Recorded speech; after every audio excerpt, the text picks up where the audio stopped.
We need something for correspondence this week. You're going to do that when we do the agenda thing. I'll put it in a nice little place. Yep, it's fine.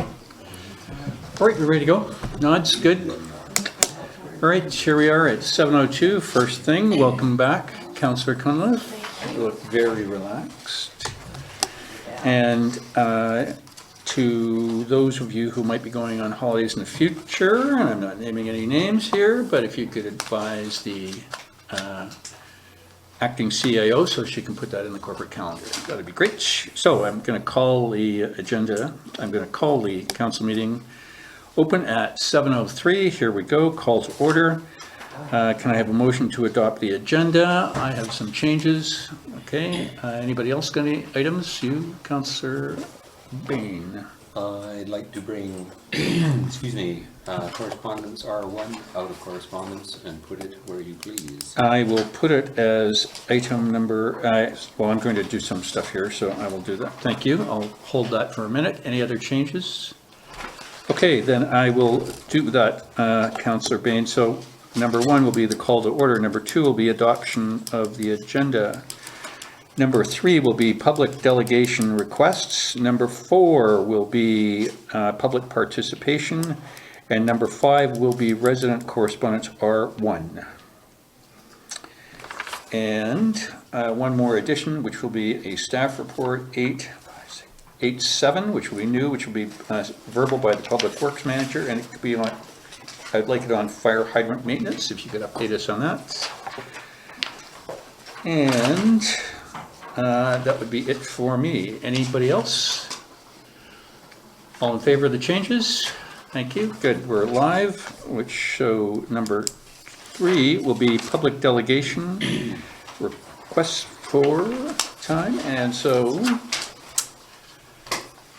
acting CAO, this is your piece. So we, at the last meeting, the municipal grants were approved, but council, with the exception of the Historical Society, because there were some questions, and they had requested that the Seniors Circle and Historical Society and the Events Committee come to the meeting to give a brief presentation. Unfortunately, the Lions Bay Events Committee was not able to send anyone, but we do have Tony Cox from the Historical Society and Louis Peterson from the Seniors Social Circle. Thank you. If So yeah. either one of you, first up. Unless you want. No, you go ahead. Yes, Pam had contacted me regarding the fact that I hadn't filled the grant request format correctly. And what had happened was that when it said under project events and so on and so forth, I thought it was just for the project, which in this case was the $500. I didn't see, say, paying the annual fee to Victoria for being a member of the society. It should be listed there. It would be listed in the main sheet, and at the bottom, that was the part that we were requesting. And also, I think Pam mentioned that somebody was wondering where we obtained our extra money from. And I think what I'd like to do at this time is just to run over what the Historical Society does, in case you don't all know, and it probably would answer that question.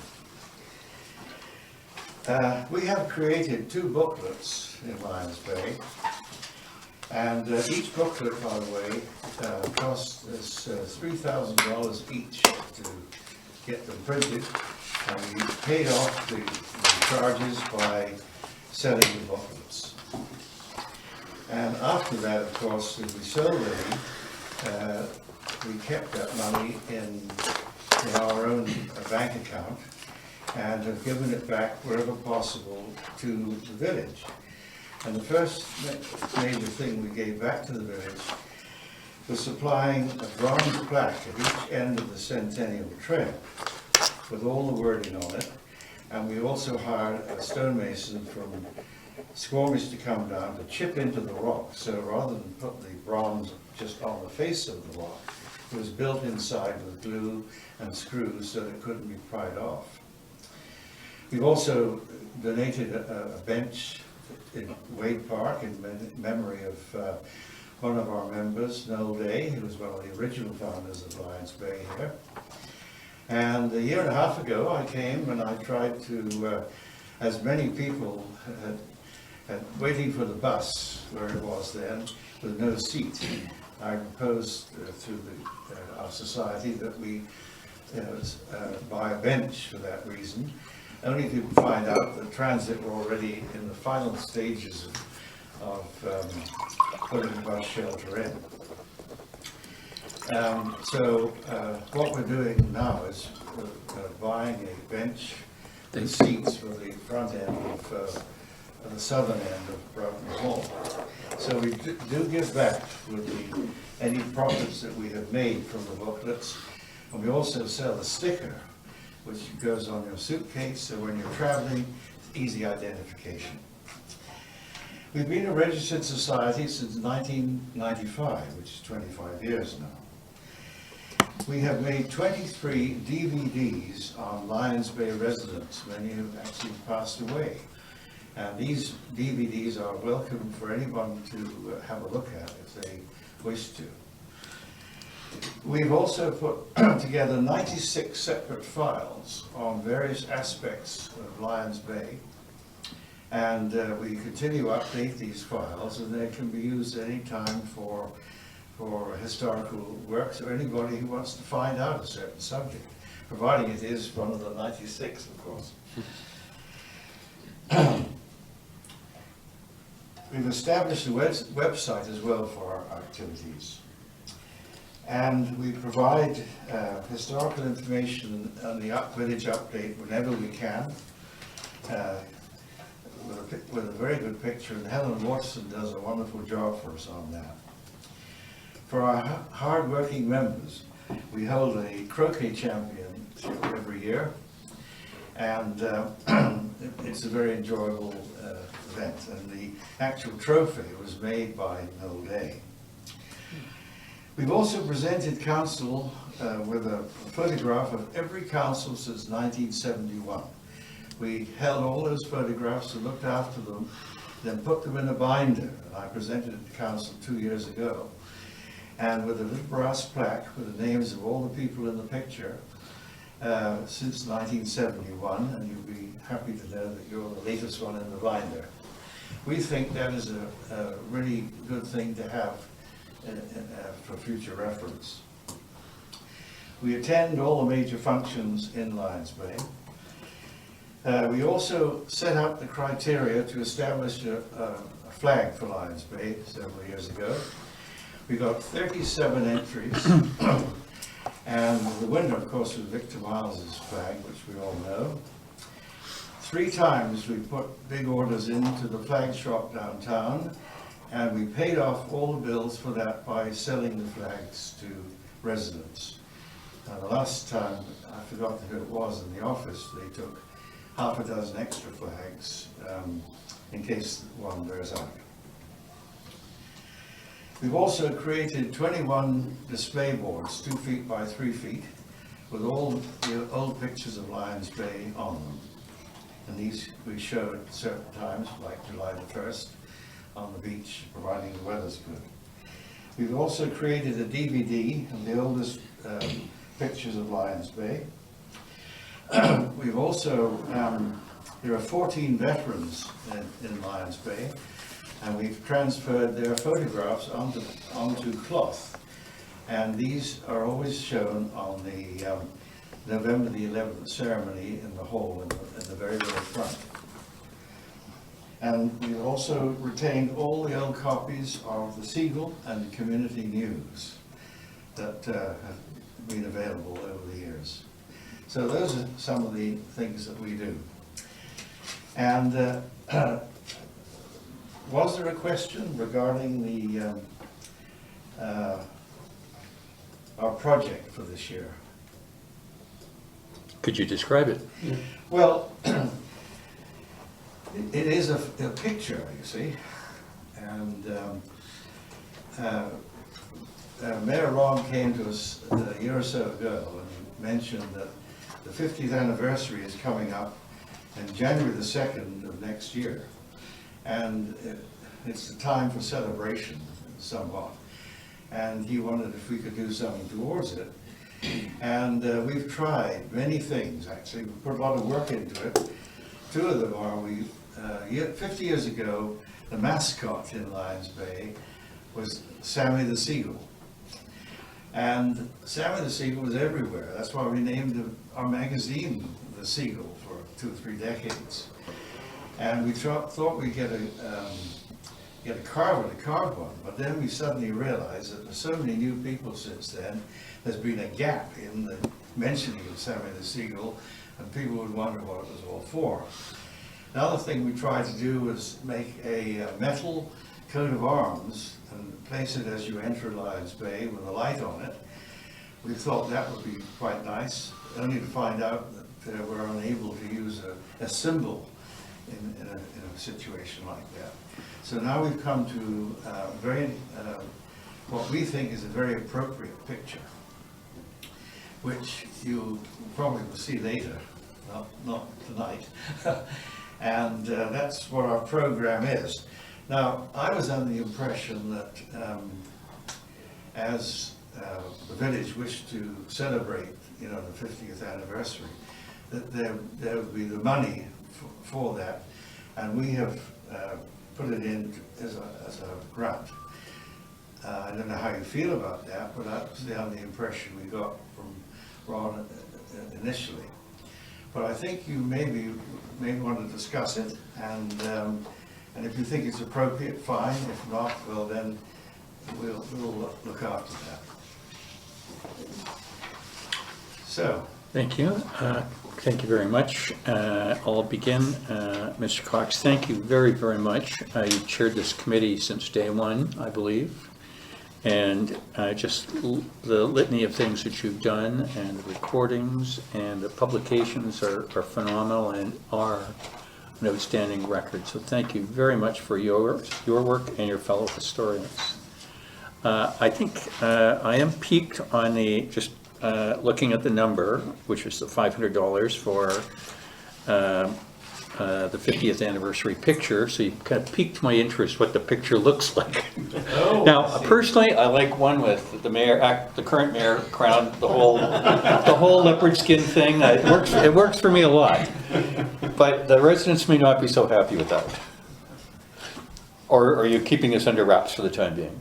Well, if you're going to prove that, you should know what it is. Well, what it is, there's an original brochure put out 50, 60 years ago. And it's a very nice brochure, sort of a tropical scene of Lions Bay. We've been down to Blue Mountain. We've had it all digitalized. We've been over to Opus. And Opus have made the correct size pertaining to the pixels that are good. And we've chosen a frame and chosen the glass. And of course, when that's done with a little brass plaque underneath it, that's what it's all about. So. Thank you very much. Council members, any questions? Answer my question. Thank you very much. And again, Mr. Cox, you've got all of our heartfelt appreciation for all the work you do. And please pass it on to your historians. Right, I certainly will. Thank you very much. There you go. All right. Louis, you don't have to stand if you don't want to. Well, I could go and sit a bit closer. Well, why don't you sit? Okay, Neville, could you move the chair for Louis over there? Thank you. Thank you very much. Thank you. Well, thank you, Mr. Now, Mayor, for allowing me to well, proceed. and just a little bit of warning, Louis. I mean, the meeting's probably going to go on for 3 hours, so if you could give me at least a half an hour to do some business here. Well, thank you for reminding me about that.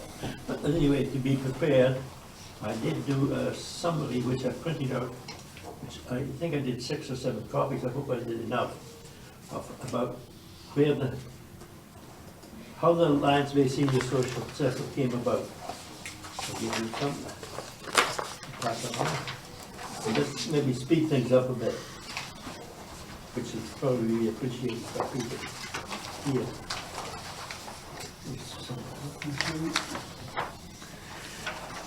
Well, I'm going to quickly. You are I'll get it later. Okay, thanks.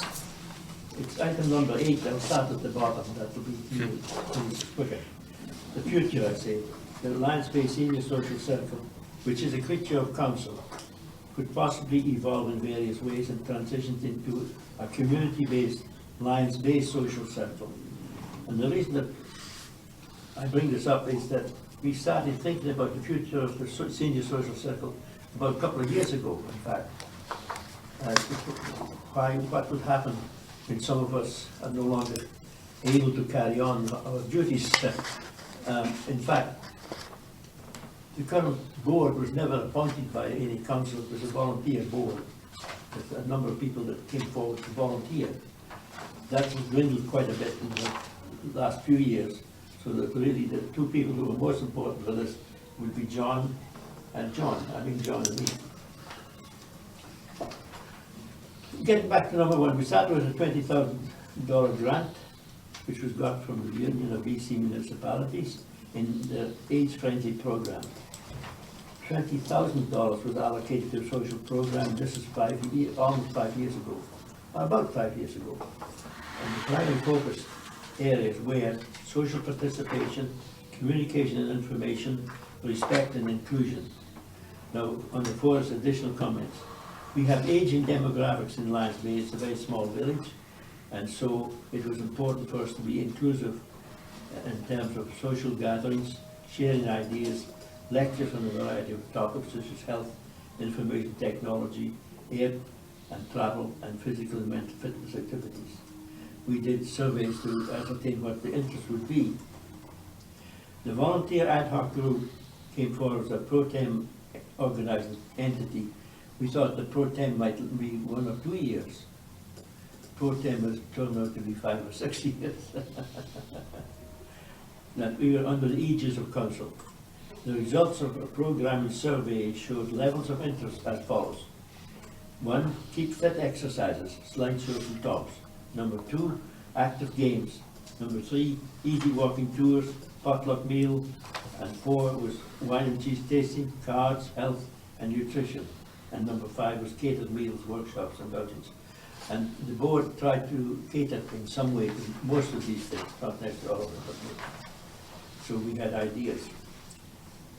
The original application anticipated that the circle, the senior social circle, would contain or promote the development of smaller smaller sub-circles, that I call them, each representative of a particular interest within the village, or with social intent. For example, the walkers, the dancers, the hikers, the card shop, fitness, health, talks, computers, etc. While the individual sub-circles may be small, the overall number of participants throughout the village would be quite substantial. So that's why we're at the point now of the future of the senior social circle. One of the things that became evident was that the name seniors was not very popular.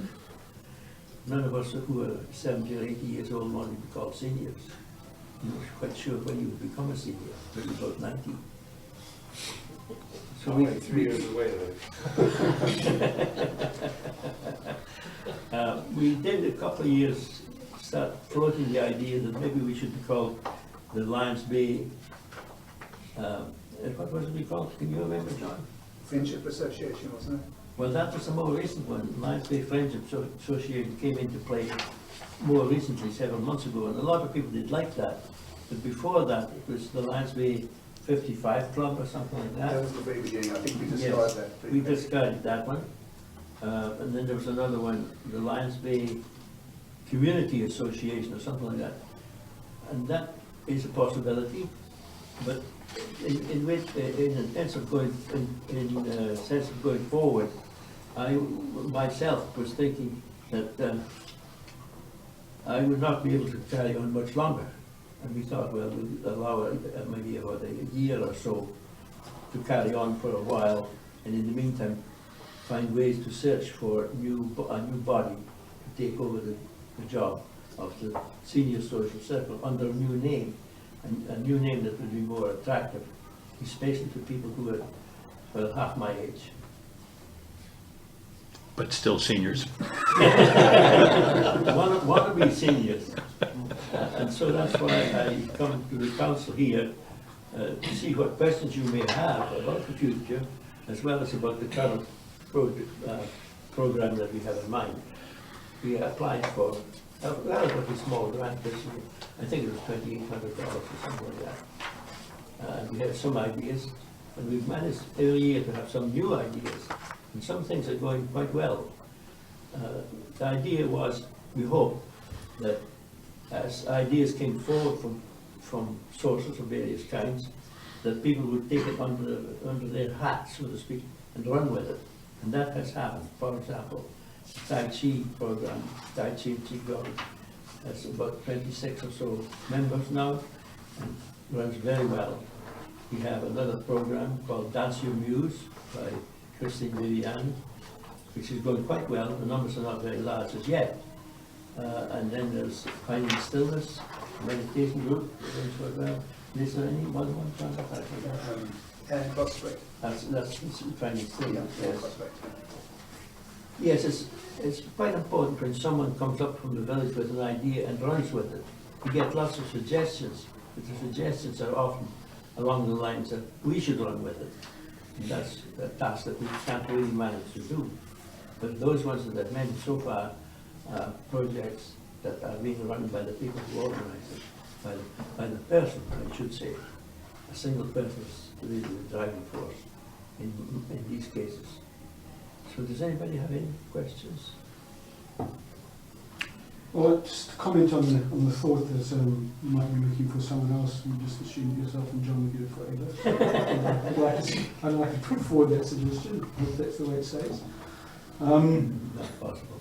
Are you seeing growth, although people in the original group are getting older? Are you seeing others who become, seems to have the number is joining the group? Is it growing from the other end, or are you not seeing that? Well, there's growth in the Tai Chi side of things, yes. When you mention growth of our organization, well, we are inclusive of the whole village in some aspect, in some way.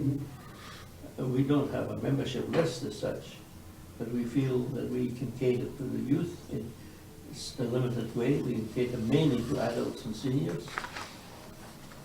We would support the other groups. That's why the idea of something like a federation of circles. I had a list of things somewhere that I forgot as to who the people in the circles might be. These would be the sub-circles. No, The potential affiliates. could I interject for just a moment? Yes, please do. In terms of growth, just to come back to your question there, the Tai Chi program has been steadily growing. We had new members, each week in January and February now. We're up to, I think we had 24 people there today, and there's still people away. So we have over 30 people on the list.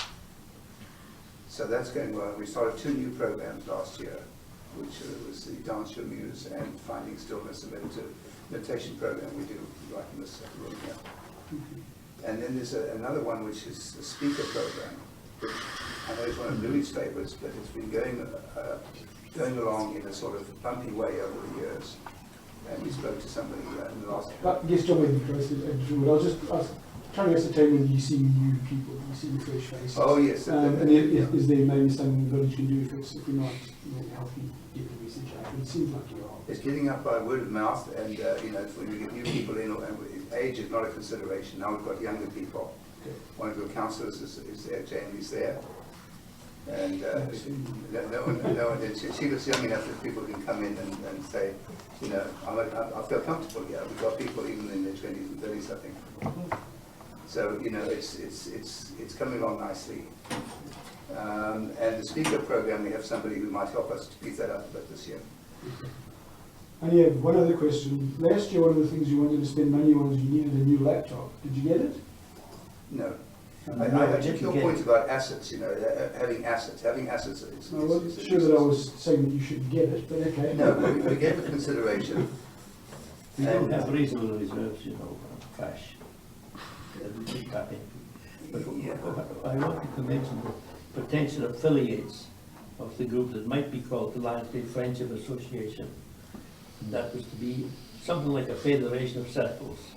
And I thought, well, first of all, there's the municipal council, under the aegis of which we come. Very important. Affiliate, more than affiliate, much more than that. It's the support of us financially in many ways. Then there are societies. There is the Historical Society and the Arts Council Society. These are two registered societies. Then there's other clubs and groups that will be part of recreational circles. There's the Native Plant Garden Society, Events Committee, Trailblazers, the Happy Hikers, Yoga, Tai Chi, Qigong, badminton, tennis, volleyball, theatre and music, gourmet kitchens, book clubs, cards and games. Some of these things are being taken care of very well by another group. We are supportive of that. The school and education support groups, the scholarship award groups, parent advisory committee, the elementary school group, the preschool group, the play school association, daycare and saplings. And then, of course, there are external recreation centres in the North Shore, quite a number of them, that in a sense compete with us. Or at least you may find that the external recreation centres, such as the Westland Rec Centre, is of interest to a number of people, and it is. And so is the place of Plain Eagles. So the question arises, are people not coming to our groups because these external ones are better attended, perhaps? But we try to get growth wherever we can by being supportive of groups. And that's why I think an association would be maybe a better title than a circle. A circle seems to imply something that's closed by a boundary, whereas we would like to show that we do not have a boundary. We're inclusive of anybody in the village. And that really brings me to another question, which is something for another day. And on that note, we'll thank you very much for your presentation. And to the leadership that you've given this group, you've led many groups, Louis. Thank you very much on behalf of all of us for this. I think that, I think just of the Tai Chi crew, I mean, just think that you have more people going to Tai Chi than the firemen come to the hall on Wednesday. So, I mean, that's quite the statement. And that I see the smiling faces when I'm here at just before, as you're assembling. So I think really an outstanding group, an outstanding cause, and thank you for your leadership, and I hope that you find a like-minded successor. I was hoping that you would find a like-minded. You know, I'm fairly bolted to this chair right here. Thank you very much. Thank you. Thanks, Louis. Thanks, John. All right, can I have a motion to receive the reports for information purposes? Thank you. Second? Done. Which we'll clear here in a second.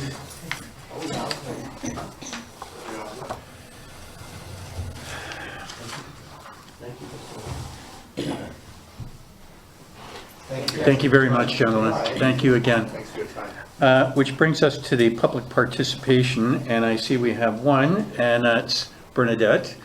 And when you come up here, could you speak your last name? Pardon me? I will come up. And before you begin, and your last name is? My last name is Riedijk. Ah, Riedijk. Yeah, I know it's quite often. okay, well, you see, phonetically it doesn't read that way. Thank you very much. And before you begin, can I ask you what the topic you're going to speak on is? So the topic is going to be on the 5G cell tower. Oh, perfect. You have Yeah. 2 minutes. Yeah. So yeah, good evening. My name is Bernadette Riedijk, and I'm here to express my concerns about the plans of building a 5G cell tower. I had my previous career when I was living in the Netherlands. I was working for a pharmaceutical company, and I was a clinical research associate. So 5G cell tower is a telecommunication site that could boost wireless signal by 10 times the current speed of 4G. The tower could be up to 1,500 feet and it operates in high frequency waves, and they have a harder time traveling over distance and through objects. A 5G network has to be supported with multiple antennas. Recent research in the US shows that 90% of the buyers are less interested in buying a property close by a tower, and 20% price drop will be expected to happen. But most of all is safety. Safety for humans and the future generations of us. So expert health professional, professors, scientists and doctors suspect that non-ionizing radiation from devices could damage cells and also could carry the DNA. So long-time exposure could cause an imbalance between free radicals and antioxidant cells in our body. And that could lead to all different kinds of health issues, like inflammation, cancer, Alzheimer's, Parkinson, and so on. And the most vulnerable are young kids and the embryo in the early pregnancy. So worldwide, EMF scientists and doctors across the globe are warning about the dangers and health effects by writing petitions and letters, and still the authorities and politics are afraid to take a stand because of economic growth and fear of missing out. And I found the latest publication in the International Journal of Oncology, August 2017, the World Health Organization classified radio frequency non-ionizing radiation as group 2B, a possible human carcinogen. So epidemiological, animal and mechanistic studies have strengthened this association. So in spite of this, in most countries, like little or nothing have been done to reduce exposure or educate people on health hazards from radio frequency radiation. So do we want in Lions Bay expose our kids to future generation to the 5G? And do we want to have a drop in our properties? And who is the decision maker in the village? So these are my concerns that I would like to share with everybody here, and that's why I'm here. And I'm also asking everybody, how is your cell phone reception in Lions Bay? So the solution might be very simple and maybe changed from provider. I did myself also. We had Rogers and we changed to Bell, and our cell reception has improved a lot. So yeah, this is the question. Do we want to have a price drop in our properties, and do we want to expose our kids and future generation to the danger of 5Gs? Thank you very so much. For Councillors, any questions? We are going to address this at the second meeting in March.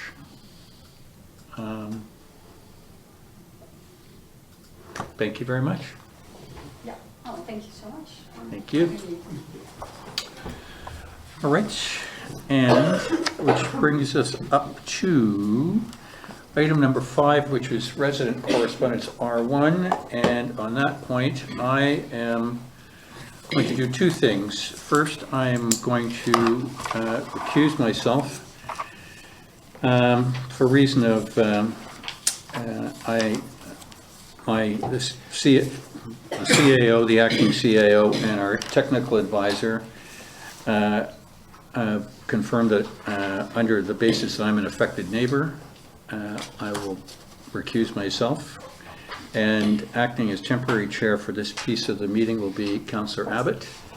So with that, Councillor Abbott, you have the floor. Okay. Thank you, Mr. Mayor.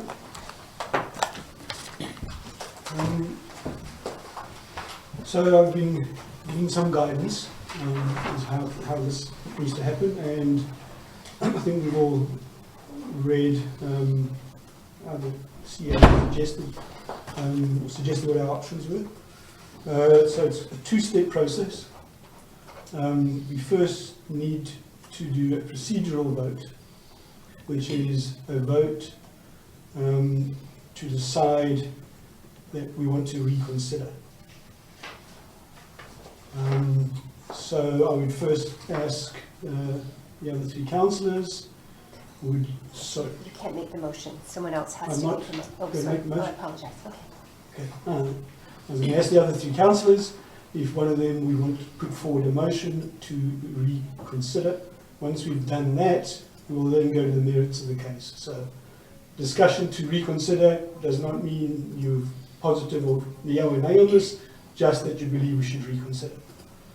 So it's open to the other councillors if anyone would like to put forward a motion to reconsider. I would like to make a motion that we bring this forward for reconsideration. Thank you. Do we have a second for that? Thank you. Okay. So any discussion on the motion to reconsider? Or can we vote on it? Oh, okay. We haven't voted on it yet. Right. We have a second. Any discussion on the motion to reconsider? No? All in favour? Against? Okay. Okay. So before we go to discussing the case, or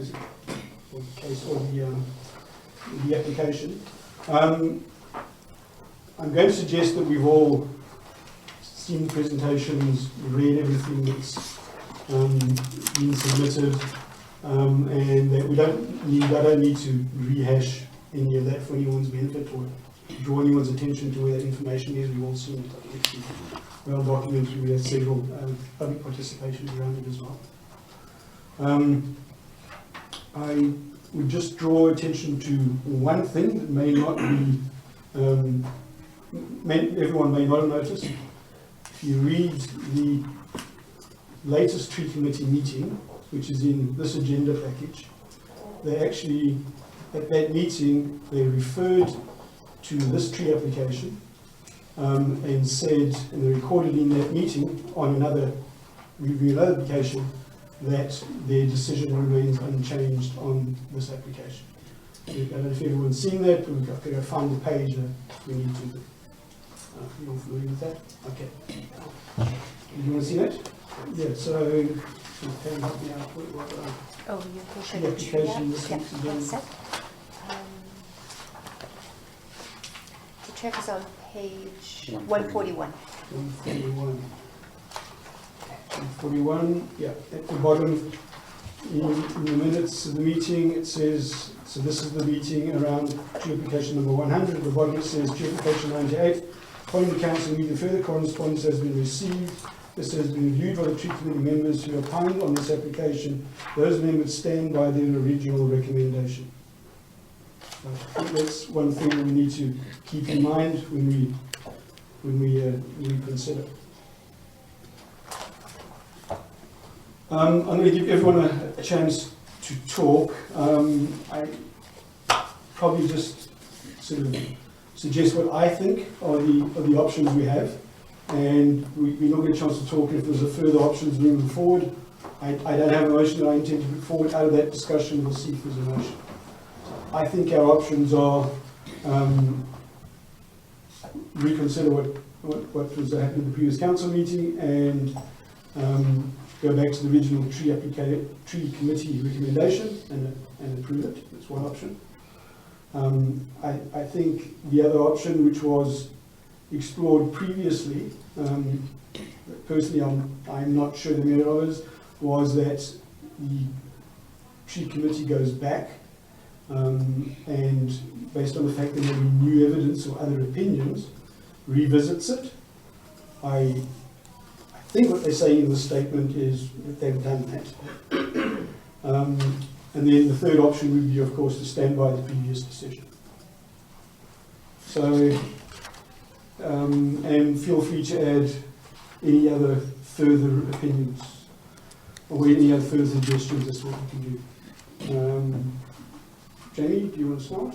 Well, I'm curious about the sight line that existed, that there was an initial cut into. It was one of the, sorry, I forget, pardon me, but there was a correspondence from another neighbor that I believe you forwarded, Norm, Yeah, sure, McKellen. regarding an existing sight line that was there. And is that what this is referring to, bringing it back to that? Because is that not what is sort of the mandate, is to maintain, if their trees have been topped, to maintain them to the original topping level? Is that not the practice? That was the suggestion, and that was the recommendation by the tree committee, as I Okay. understand it. Okay, so that is the original spot. But I understand the tree committee were recommending, and if anyone else heard differently, that it gets topped back to the original topping height. Okay, so that decision was made at that point. Subsequently, BC Hydro trimmed them to a higher elevation. But they were originally trimmed, and that has been the mandate of the tree committee. Yeah, to- you should probably read it There's some again. errors here. And can I just clarify just the lines for you, to make it easier for you to understand? There was an original height when the application was put in September last year, 2019. That was before Hydro came along.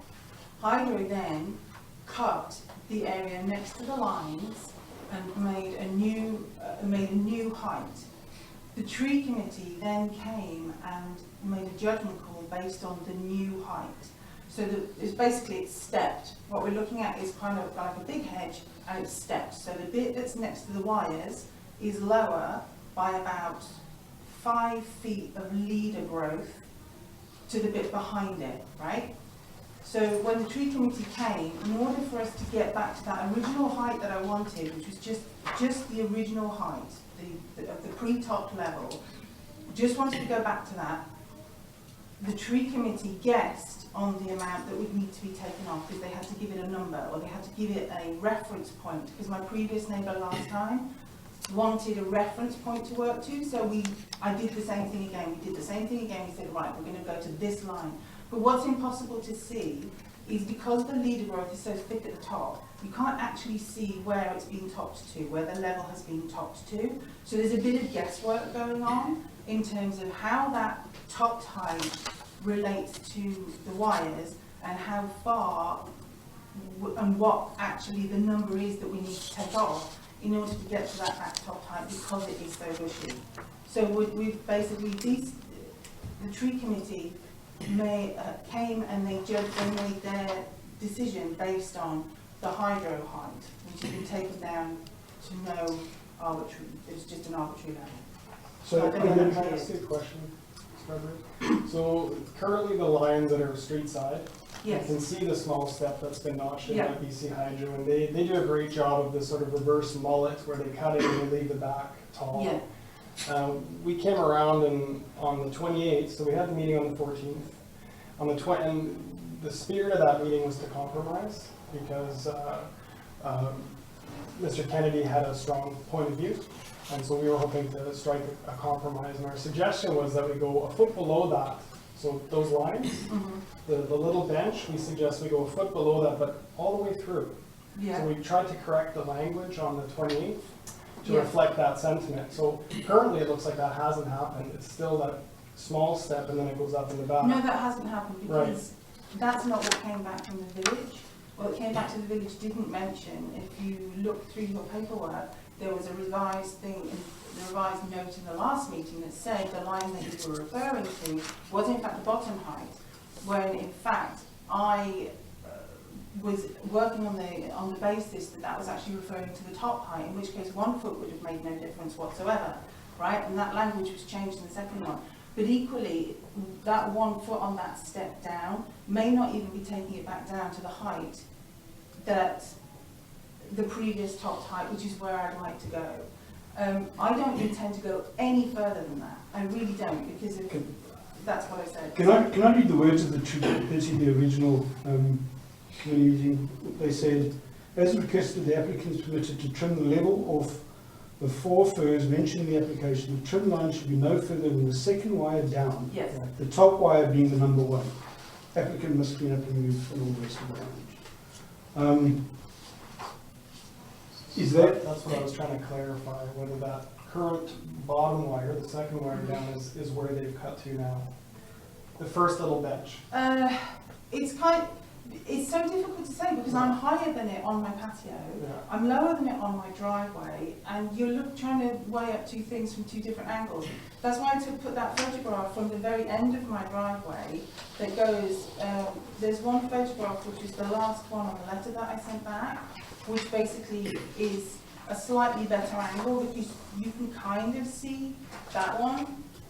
You can kind of see the angle, but then equally it's so resolution you can't actually see the wires. This is where it's kind of coming unstuck because we've got multiple levels we're talking about. We're talking about reference points that are different from where you view them, and people are also wanting to know, are also giving it dimensions, which are also difficult to correlate with the height of the tree because you can't see the top of the tree.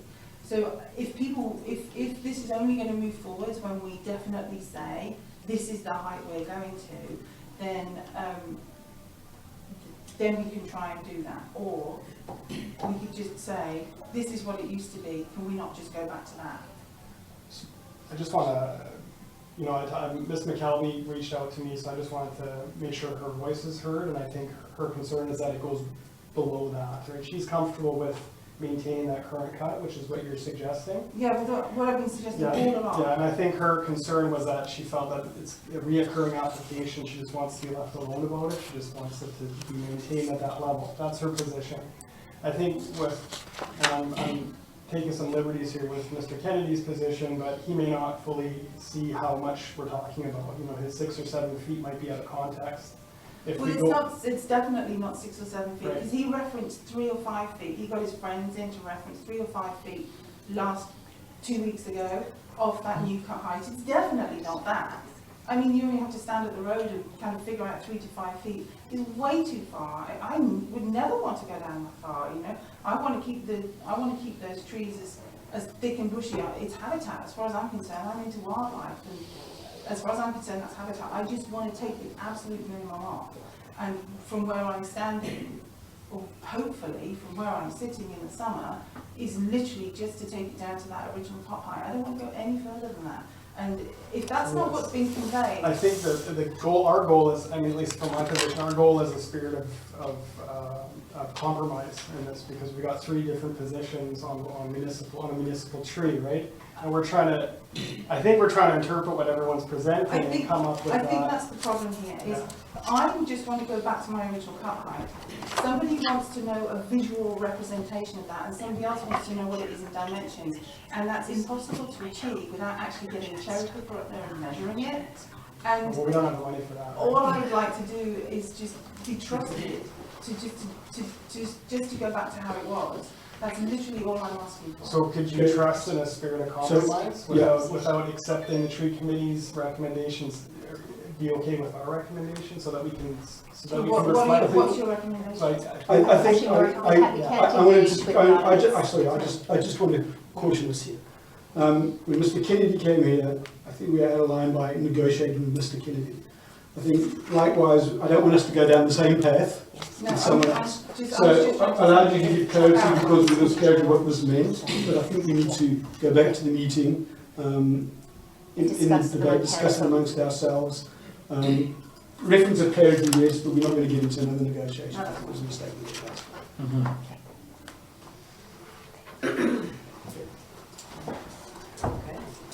Okay, but by whose measure was that a mistake? I mean, we're a small community and we're discussing a community asset. We're trying to compromise. We have procedures that we fairly lax on, and we allow people to speak during a meeting. Technically, they're not. They could have got up, had 2 minutes, and then sit down, and we opine on it to make a decision. That technically is getting some clarification from a member of the audience. We do that often from a resident, and I haven't an issue with that. But I think we should get back to the procedure. And the procedure is, I think there's 3 options for us to consider here. And if none of the above work, then maybe we come up with something else. I think we should go back to those. Well, If I can weigh in, my original reason for wanting to bring it to reconsideration is that even though I was chairing the meeting at that time, I think I made a mistake in not giving a fair and balanced decision. We listened to one side of the story, but not the other side. And I think to make a decision under those circumstances is a very flawed process. So I think we had to come back for reconsideration to make sure we come up with a fair and reasonable solution.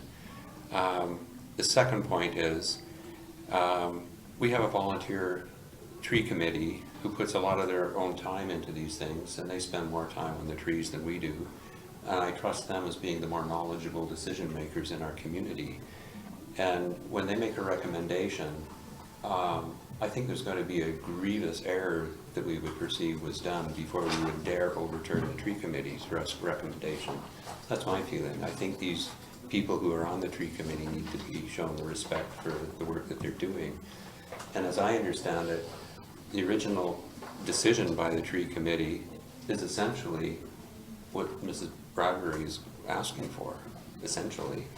So I'd be quite happy to see us go back to the recommendation of the tree committee, and I think it's probably the most reasonable position to take. You know, if somebody wanted to fine tune or tweak it or anything, I'm okay with that. But again, the process was failed the last time, in my opinion, and I'm responsible for that. So my apologies. And again, well, I don't want to keep restating that. I just think we need to support the tree committee and their decisions as well. Not just for this one, but for subsequent ones too. Well, I would say that if the objective is to, when a tree is topped, to maintain it at that topping level, and that is what the tree committee has determined, then that's, seems like the most reasonable and way to go. That seems to be the practice. That's their recommendation. Okay. Brian? Well, I think we have a responsibility to everyone that's surveyed during an application to have their voice heard, and if it means it's drawn out for a couple of weeks until we come to a final decision, it's the right thing to do, because it is a community tree. It's not our tree, it's not Mrs. Bradbury's tree. So we have to listen to those neighbors, we have to make sure they're heard, and then we can make a decision. That would be a better process. I'm thinking I hear one possible motion. I'm not sure if I hear any alternate motion. Yeah, so what my sense is that the application was potentially misunderstood, and that we understand that the original tree line, the original cut is the cut that Mrs. Bradbury is asking for. That's a very reasonable request. We've heard, we've made sure that Mrs. McKelvey's voice was heard. We've listened to Mr.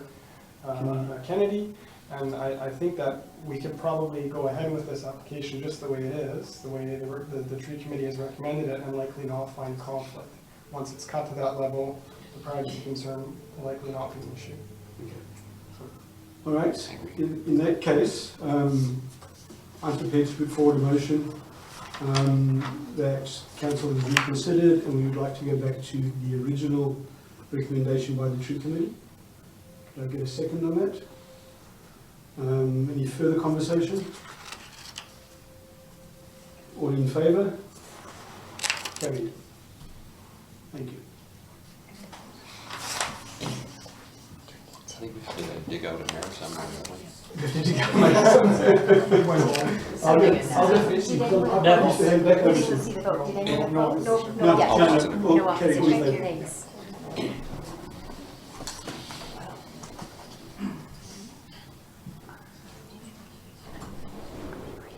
You're up.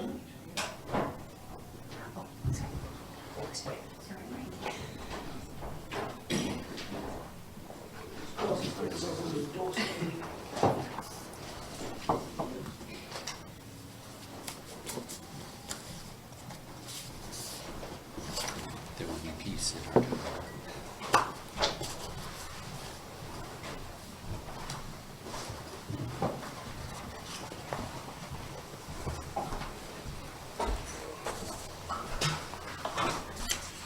kind of like the idea of taking a little break and going for a nappy on the couch ride.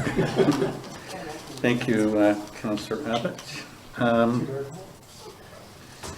And colleagues, so we'll go to the next item, which is review. We're all documented and everything else in here. We're good, thanks. We'll go to the review and approval of minutes of the prior meeting. And while I get my head in the game, Councillor Abbott, can you start us out on this? Sure. I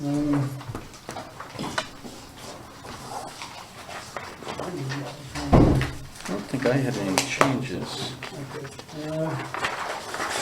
All right. Do we have any changes to the prior meeting? I had none.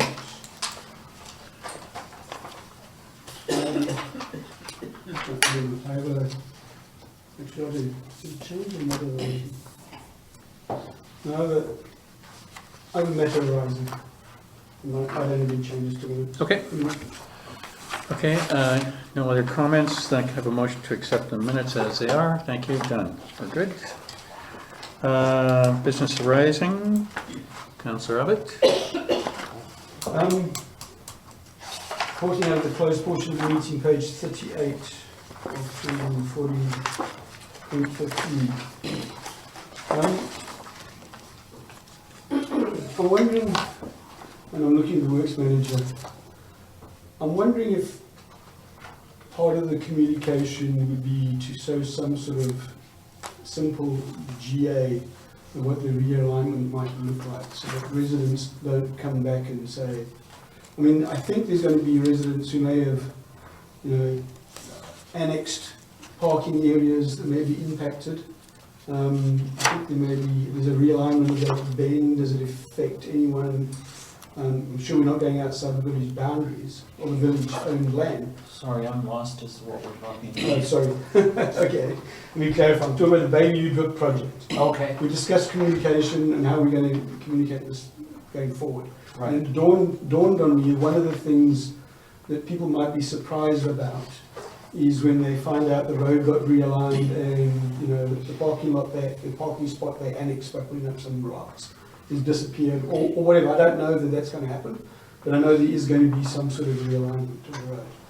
Is there, in that pack of drawings, which I do remember looking at, by the way, because I went through them, could we somehow put out some sort of simple GA that's just more like a single line drawing than an engineering drawing? GA? Yeah, general arrangement. Okay. A key plan. Yeah, a Okay. key plan that somehow give residents an idea of what the changes would look like and draft something like that so that we don't do all this work and then have people up in arm that didn't realise their driveway was going to get shorter or whatever it was. Absolutely. In the village update? In a village update in sometime in the near future. Okay. Good point. Thank you. Good. Are you good with that, Public Works Manager? I am. Good. Good thinking. Thank you very much. Anything else in out of business arising? No. Nope. Everybody good? Next one then up. Unfinished business. Which, okay, the mayor's up first. On the Sea to Sky, the council has seen a letter which I pulled from correspondence because they didn't have clearance from the province to talk about some of the topics, and I've sent another letter to the person there as well. I expect that we're going to have a response this week or next, and I've also asked that they give us clearance so I can publish the letters, and then we can all see where we're going to go from there. The thread of it is that we would be at a strong working level within the provincial government to work either on camera ticketing or alternate methods to reduce speed. And it's before me every time I look at my computer, so we'll follow that one until we go. Okay, next up, which is acting CAO. Yes, we'll be talking about this in the closed meeting. It's the Yep. Curly Stewart. Good, and then the Councillor Cunliffe. I'll have an update, I'll circulate by next week. And thank you, Nye, for forwarding that. It'll be big applause. No, it's a very cool site, huh? Yeah, very cool. Yeah, so, We're gonna be in line with the national volunteer theme, yeah. good. I look forward to publishing the proclamation. Maybe we can hire a town crier kind of guy, or girl, there you go. Okay, next one, Mr. Jaffer. Email sent, and I believe Norma is in contact with the people. So we'll consider that a strike. Carol, there we go, which then gets us over to the next page in my stem, which is the staff reports. Yes, so this will be the conclusion of the municipal grants after the presentation. As I said, the last council meeting, council approved all of the municipal grants with the exception of the Historical Society. And after conversation with Mr. Cox, he realized he had actually submitted the wrong amount. So I've adjusted that on the attached schedule. So the recommendation is that council approve the 2020 Lions Bay Historical Society's municipal grant. All right, well, I think that's straightforward. I'll put the motion forward. Seconder, any discussion? I think Mr. Cox is quite eloquent. All in favor? Done, thank you. You should be so lucky and so quick, CFO, as you switch hats from, Yes, there we go. the 2020 preliminary budget. So this. So just before we go to grants, just one thought. So I was hoping the next committee actually came tonight. I think they sell themselves short, given that they made about almost $30,000 for the village. And I'm not wondering, and that's why I was hoping they came. I was going to suggest, is there another way to present that, or maybe have something at the bottom that says, by the way, no, they ask us for a small amount of money, but they gave back last year volumes more. I was hoping to give them some credit for that. I mean, I was going to challenge them to, can you get another grand event this year? But didn't get to do that. But I think we should still somehow acknowledge that they're not. I know the counting, the way the counting is done, that's why it looks the way it is. But I think we should still acknowledge in the record here that they actually overall generated money for the village, not costing them money. Oh, I see. Yes, well, I think we'll see that when it comes to, because either way, if we get the grant for the park or not, those donations will be used for the play school or the playground. So I think the acknowledgement will come there. Plus, I think there was it was sort of almost a standalone event that they happened to organize, but this sort of separate fundraiser for the play school. I'm sorry, not the play school, for the playground. Because normally there is no expectation that they do fundraising. This was just sort of a completely separate, although it was the events committee that did it, it was really just some individuals from the events committee who I think would have done it even if they weren't part of the events committee, just to fundraise for the But even playground. just maybe a footnote on this budget sheet, asterisk there that says, by the way, for our investment of last year, $2,800, we got 28,000 back. With some sort of improvement. Okay, and I could. Yeah. It has been, I'm almost wondering maybe in the mayor's message. I mean, we sort of saw, you've already addressed it at one point, and then. Well, firstly, their leader is a very understated person, as is their executive. They just selflessly do things, and this was a particular cause. They're a little shy on taking public gratitude. I would think that for Councillor Cunliffe in Volunteer We Week, can do something really nice. we just sort of do something nice, and I don't know what that is, but I kind of like where Councillor Abbott's going, and I will make a point of mentioning it next time I write. And it's, in fact, not only did they raise all this money, but then they gave us a bunch of our grant money back. It's a wonderful story. Yeah. Okay. Because I'm thinking maybe the timing would be, hopefully within a few weeks, we'll find out if we got the grant. And if we don't, that would be the time to say, no, but I think. Sorry, you read my line. I am tired of saying this. But I think the timing would be right, because I think it's going to be an important message that if we don't get the grant, that we are still doing. Oh, we're It'd be going to break critical ground. that gets out right away, that we're still doing the if we- playground, because all that's those right. people have donated, and That's right. then. Sorry, people at Kelvin Grove, you're not getting your wastewater plant this month here. We're breaking ground over the beach. There we go. I think we're all in the right spirit on this one. Okay. Alrighty, anything else, Councillor Abbott, on that one? No. Good, all right. So Back to the CFO hat, okay? the budget, it was just really a second, there's a lot of information here, so it was in a second chance for council to look at it, especially given the last meeting when two councillors were not here. So it gives them a chance to ask any questions. It's very similar to the budget I presented at the last meeting. There's just been a few tweaks to the expenses, just some adjustments for as more actual numbers came in, but it's very, very similar, virtually similar to the last budget that everyone saw. So everything is, we've got the departmental summaries, and then there's the supplementals, and the supplementals are not included in the budget at this time. It's for the purposes of discussion, and the plan is for the next meeting, the March 3rd meeting, the Public Works Manager and myself will be bringing a more robust capital list in terms of projects that we need to discuss doing over the next 5 years. And we talked about this at strategic planning, as well as starting to get that game plan, not just looking at 1 year in isolation. That we obviously have the Bayview project. If we get the grant, we would be doing that in 2021, but also discussing what we do if we don't get the grant, what's alternate means of funding that. And we will come with a list, and going back to the IMP as well, looking at projects that we have completed, projects that still need to be completed, and have a conversation about that at the next meeting. So that's kind of the plan for the budget, but this was a chance to look at the budget again, ask any questions. So one of the follow-up actions, we talk about proposed capital projects. So where would something like a special project, for example, the EV fast charger, which falls under our OCP goals, how would that factor into this budget?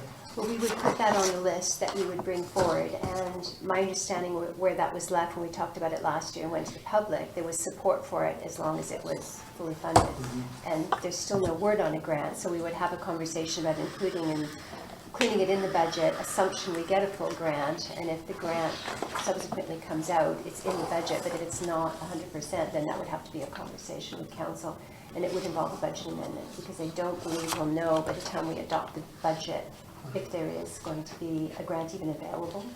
And now that was my interpretation of the sort of feedback we got from the public. There was support for it as long as it was 100% funded through a grant. And I still haven't seen any grants out yet. I'm not sure if you have, but that's exactly the type of thing we would be talking about, is mapping out when we wanted to do it, what year it would fall in, and getting those items into the budget. Another one is Ocean View, discussing Ocean View. There's some other projects that we'll discover from the IMP. Also trying to identify which projects could potentially be eligible for grants. Like we know outright some projects, there'll never be grants for them. Other ones might be eligible for grants. So I have a question sort of in sync with that. If the Climate Action Task Force had a project that they needed, I would anticipate a small amount of money for, we would just come to council to ask for that. Or you'd ask for it now, or next meeting, so I could get it into the budget. What if there was no idea of a cost, just that there may be? Like just picking 10 grand out of the air and sticking it there? If you're looking just some money to investigate things, or maybe, because I'm thinking by the time you got up and running and thought of a project, it might be 2021 before you're ready to do the project. But if you're thinking you need some money just for the committee to seed money, or perhaps, yeah, yeah, something set aside. So there's kind of two answers. If you need some seed money, you could put that forward as a supplemental request, and council could talk about it. Okay. If you're envisioning larger projects, I mean, we've got the EV charger that would now be part of the committee. Yeah. That would be something that you'd have to come back to Okay, council well, I'll email you, because Sure. I do have questions Oh, absolutely. about that. So, Been doing this a long time, Councillor Cunliffe. I suggest you pick a number you're comfortable with, and at least get in as a place mark in here right now. right now. Okay, let's say, put in $5,000, and then I will do some investigation and get back to you. I mean, just for example, I'm not sure where you're going, but if you have just a obvious 10 out of 10 fall down on the floor idea that costs some small money, we're going to do it. So get it in and then we'll back it up later. Okay. So, and you can get back to me and then we can, Yeah, tweak. I the will, date for because the part next of it meeting. is to do Yeah. with some of the services that we already have. Yeah. So it Yeah. seems, Because basically, in terms of the budget, I don't want to oversimplify that the money has to be in the budget to spend it. I mean, Yes. obviously, unexpected things happen, and sometimes, like in Public Works, if something comes up, we'll draw from another expense account to put it in, so we still come in on budget.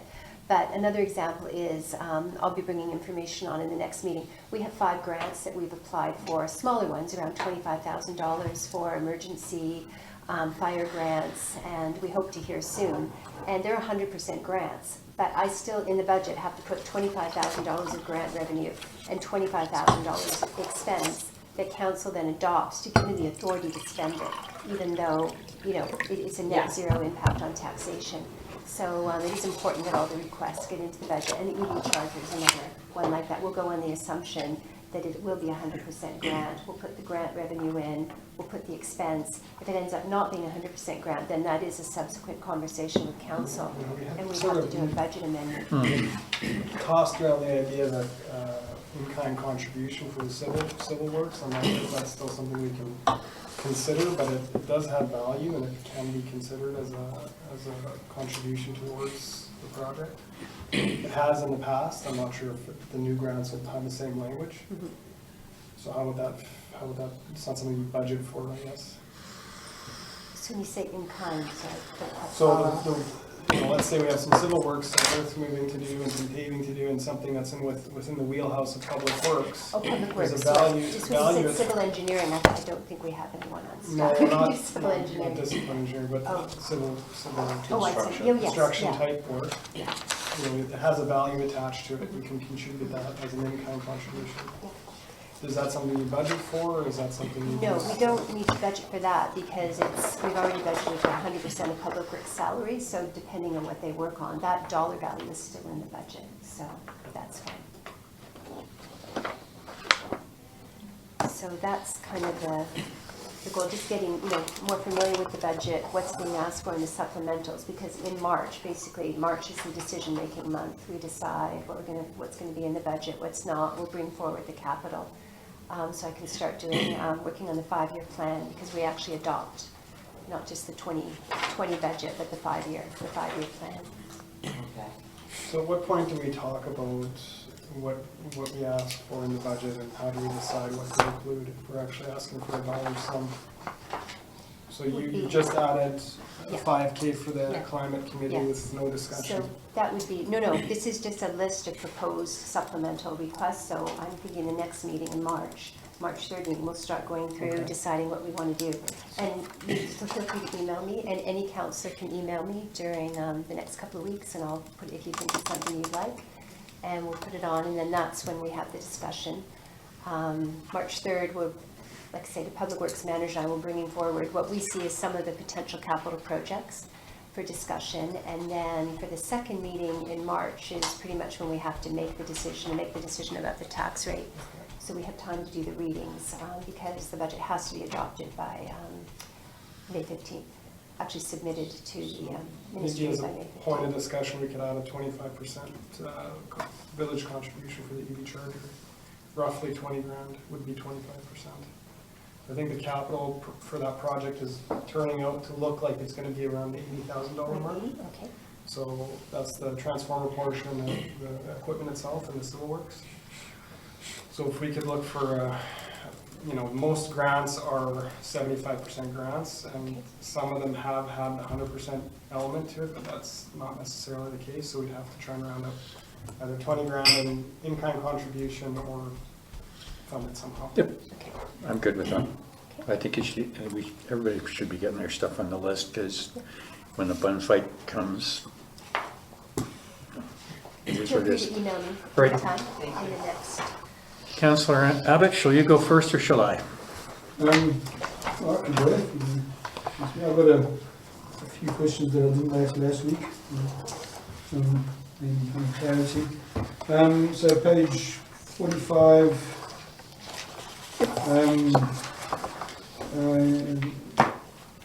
Sort of, please be patient if we've asked this before.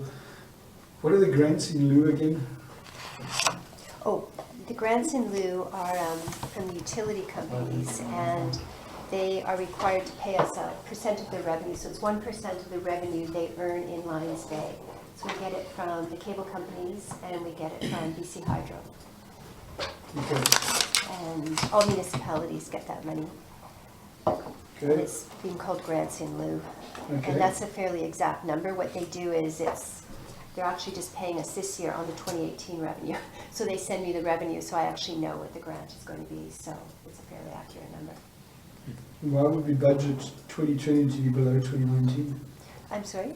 Why would we budget 2020 to be below The 2019? revenue is low. That's why I said, they tell me the number, they tell me 1%. But they're, as you can see, it's We cut frequently back on declined. cut back on something, okay? Mhm. Ditching the cables. No, you might be right, yeah. We're using this hydro. Page 46, small community group. Yes. That is a grant that the BC Ministry pays to small communities, and we get it every year. And it's a rare grant. It's a truly unconditional grant. We don't apply for it. We just get it for being a small community. And we can generally use it for operating. Provincial government? Provincial government. It's called the Small Communities Grant. Our tax money at work. And it tends to be the same every year. That's why I just keep it at 2.9. We don't know what it's going to be until it's deposited into our bank. But it's guaranteed, we're getting something. Yes, it is. Okay. And it's very valuable to small municipalities because it's, like I say, it's very rare for grants to be unconditional and very, very rare for grants to be allowed to be used for operating. So it's a source of operating income to us. Good. And on page 48, salaries and benefits. So we're budgeting 584,952 this year. That assumes all hours burned and positions filled from January the 1st? No, I adjusted that You tweaked it actually already? for the municipal coordinator, who I had, That was mentioning my no question. names, who I had originally had in the budget for the whole year. So now I've got her actual start date. Okay, that was February my 18th. question. So we have tweaked it already for the Yeah, we have. lack of burn in the first 6 weeks? Yes. Okay. And then, this is a very small number, but I'm likely to think why. Why have council salaries changed, albeit only by a few $100s? Did one of the councils get any raise? No, all the councillors will be getting an increase, an annual increase based on CPI. So that hasn't come to council yet, but for our bylaw. So I forgot about that, I tried it's to turn it down coming- last time. Okay, It's coming yes, the next. yes, meeting. I was told I wasn't allowed to give it up last time. Changed the bylaw last time. Right, I forgot all about that. My last one is, well, is this on the, okay, yeah, this is not, this is before, this is still on the funds. CN rail keeps getting put on, right? So, is this getting put off because CN rail actually do the work? Or because it hasn't? I will defer to Public Works. What Manager. I did ask him. Page 55? Sorry, 55. Yeah, it's So for it's the the CN rail crossing thing that keeps growing every year, but we do nothing. Yeah, so we have till 2021 to upgrade our crossings. Running out of time. CN is the company that does the work. They're overburdened with work right now on railway crossings throughout the lower mainland. They have just provided us with a list of 7 names of contractors that are approved by CN to do railway crossing work. Just this last week, we met with a company who came out to get an estimate so we can get the true cost. The numbers that were in the budget were based on 2016 or 2017 numbers. So there's concern that they're not accurate. So do we get to negotiate with these guys? Do we get put an RFP or? We will, we will be putting out an RFP and we'll be sending it to the rail companies, select for bidding. Okay, so we have a CN spec and a scope and everything done now, or not? Because I thought that was what the hold up, that's still the hold up. That's still the holdup. We're still waiting. So, But we can do nothing to push it along, but we're gonna get the step on the rest if we're not done next year. yeah, absolutely. We try. We keep pushing. Okay. Almost monthly. Some change in personnel too that delayed it. Yeah, so there has been a major change in CN's public works staff. Okay, We're working on it. so this budget might be light as well then? Yes, that's our concern. Yeah. We bumped it up for the third one that we had been planning. We were trying to do one a year. So I did bump it up a little bit, but we are concerned that it might be Yeah, if we light. manage to get one done, then at least we know where we're going. huh? Yeah. And then by the time we adopt the budget, or not adopt, before we get to readings, I'm hoping we may not, but we might have a more reasonable estimate anyway. I Yeah, mean, hopefully these are still accurate. how onerous does this work? I mean, is there safety risk, public risk, or is it just wait on the train risk, or what is it? It's Transport Canada's mandate to upgrade the crossings for public safety. Is it a public safety issue? Absolutely, yeah. So the tracks will be lengthened to provide a walking path. Wood will be replaced with either concrete or asphalt to remove tripping hazards. I don't know if you've walked over Kelvin Grove or Brunswick, but they're not in the best of conditions. There are safety upgrades that include signage, new stop signs, new line marking, new approaches to the aprons. Okay. So there's a fair bit of work, but it has to be done by a company approved by CN or by CN itself. Okay. Okay. Good, anybody else before I go through mine? Okay. I'll be quick, but I need everybody's focus on this to drive where we are going to go, so I'll call the page numbers. So just I do know where I'm gonna go with this, so just bear with me on this, so I'm feeling belittling anybody with their financial knowledge or not.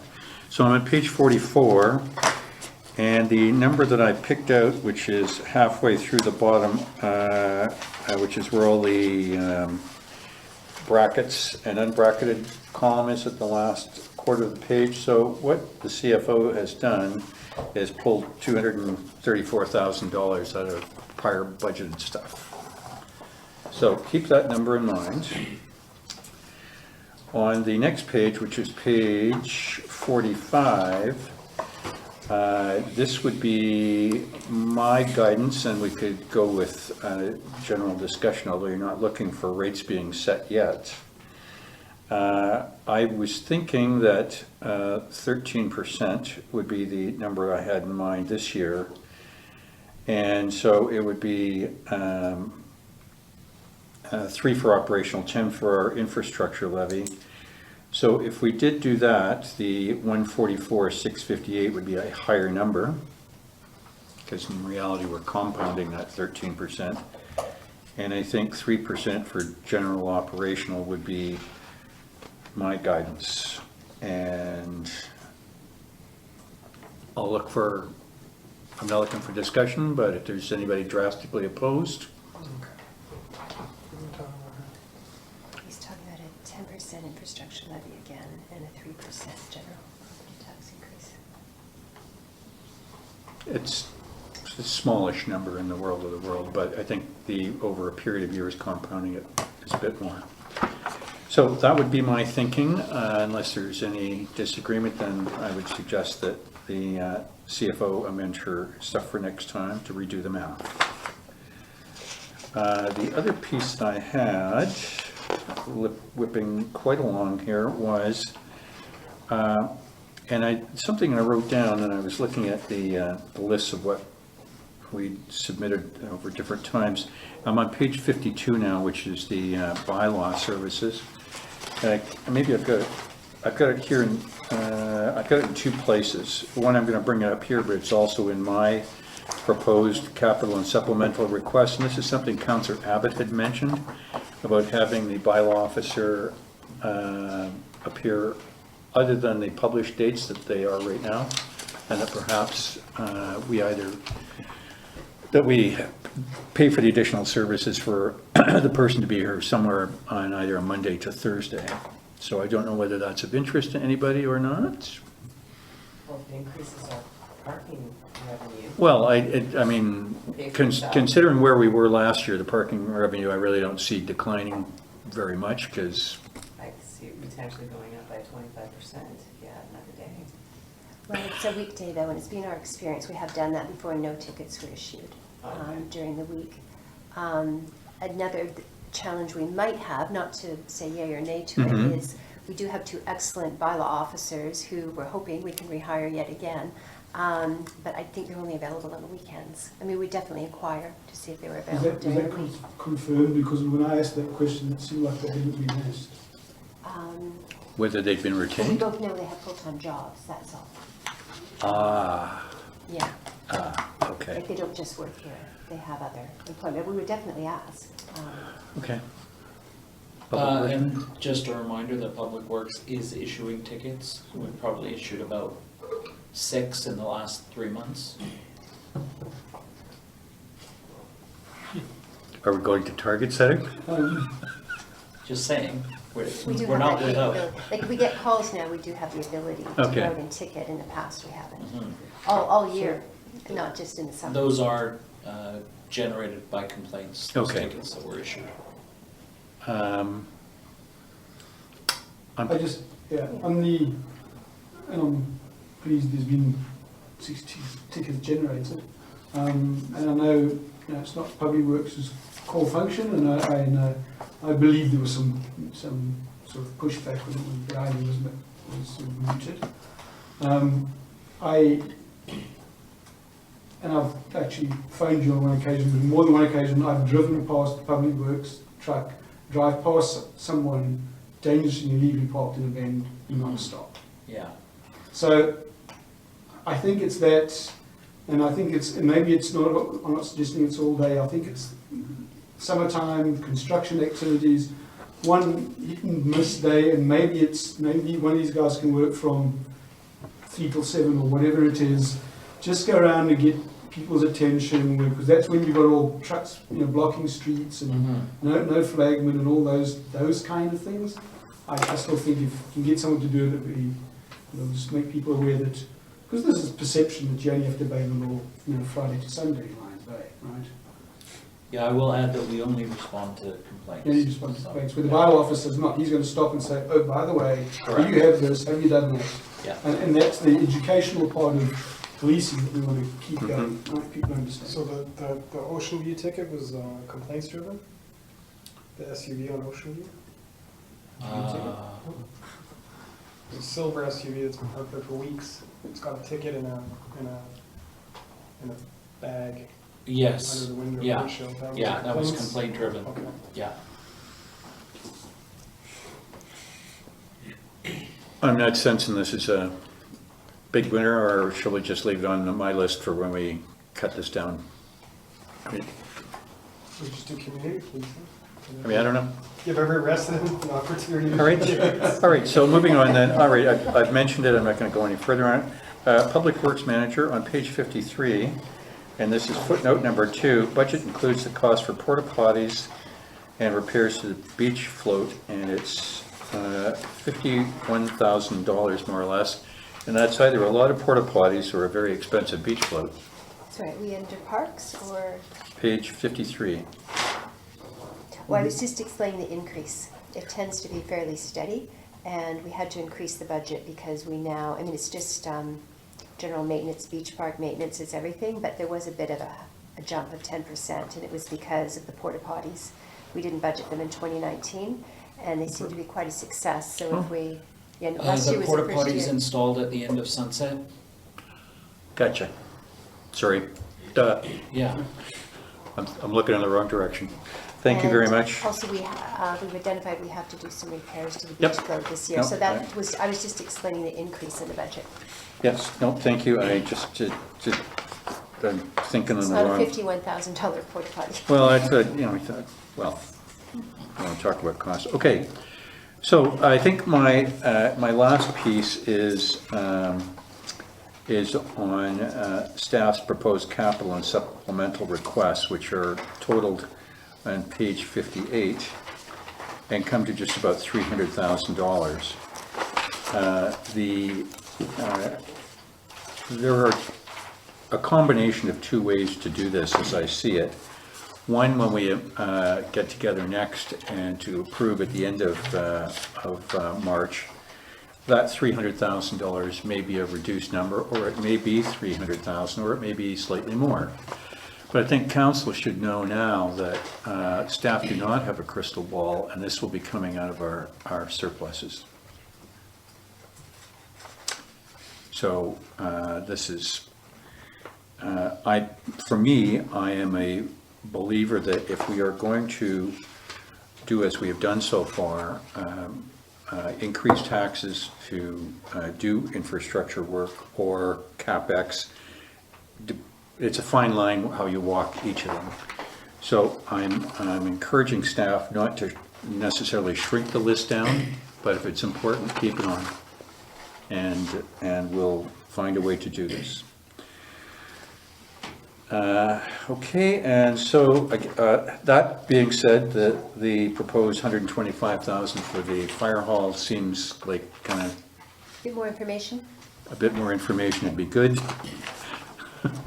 Or and I'm not suggesting, or a shorter, sure wish list for this year with a bigger plan once there is a plan. I'd also be interested in what the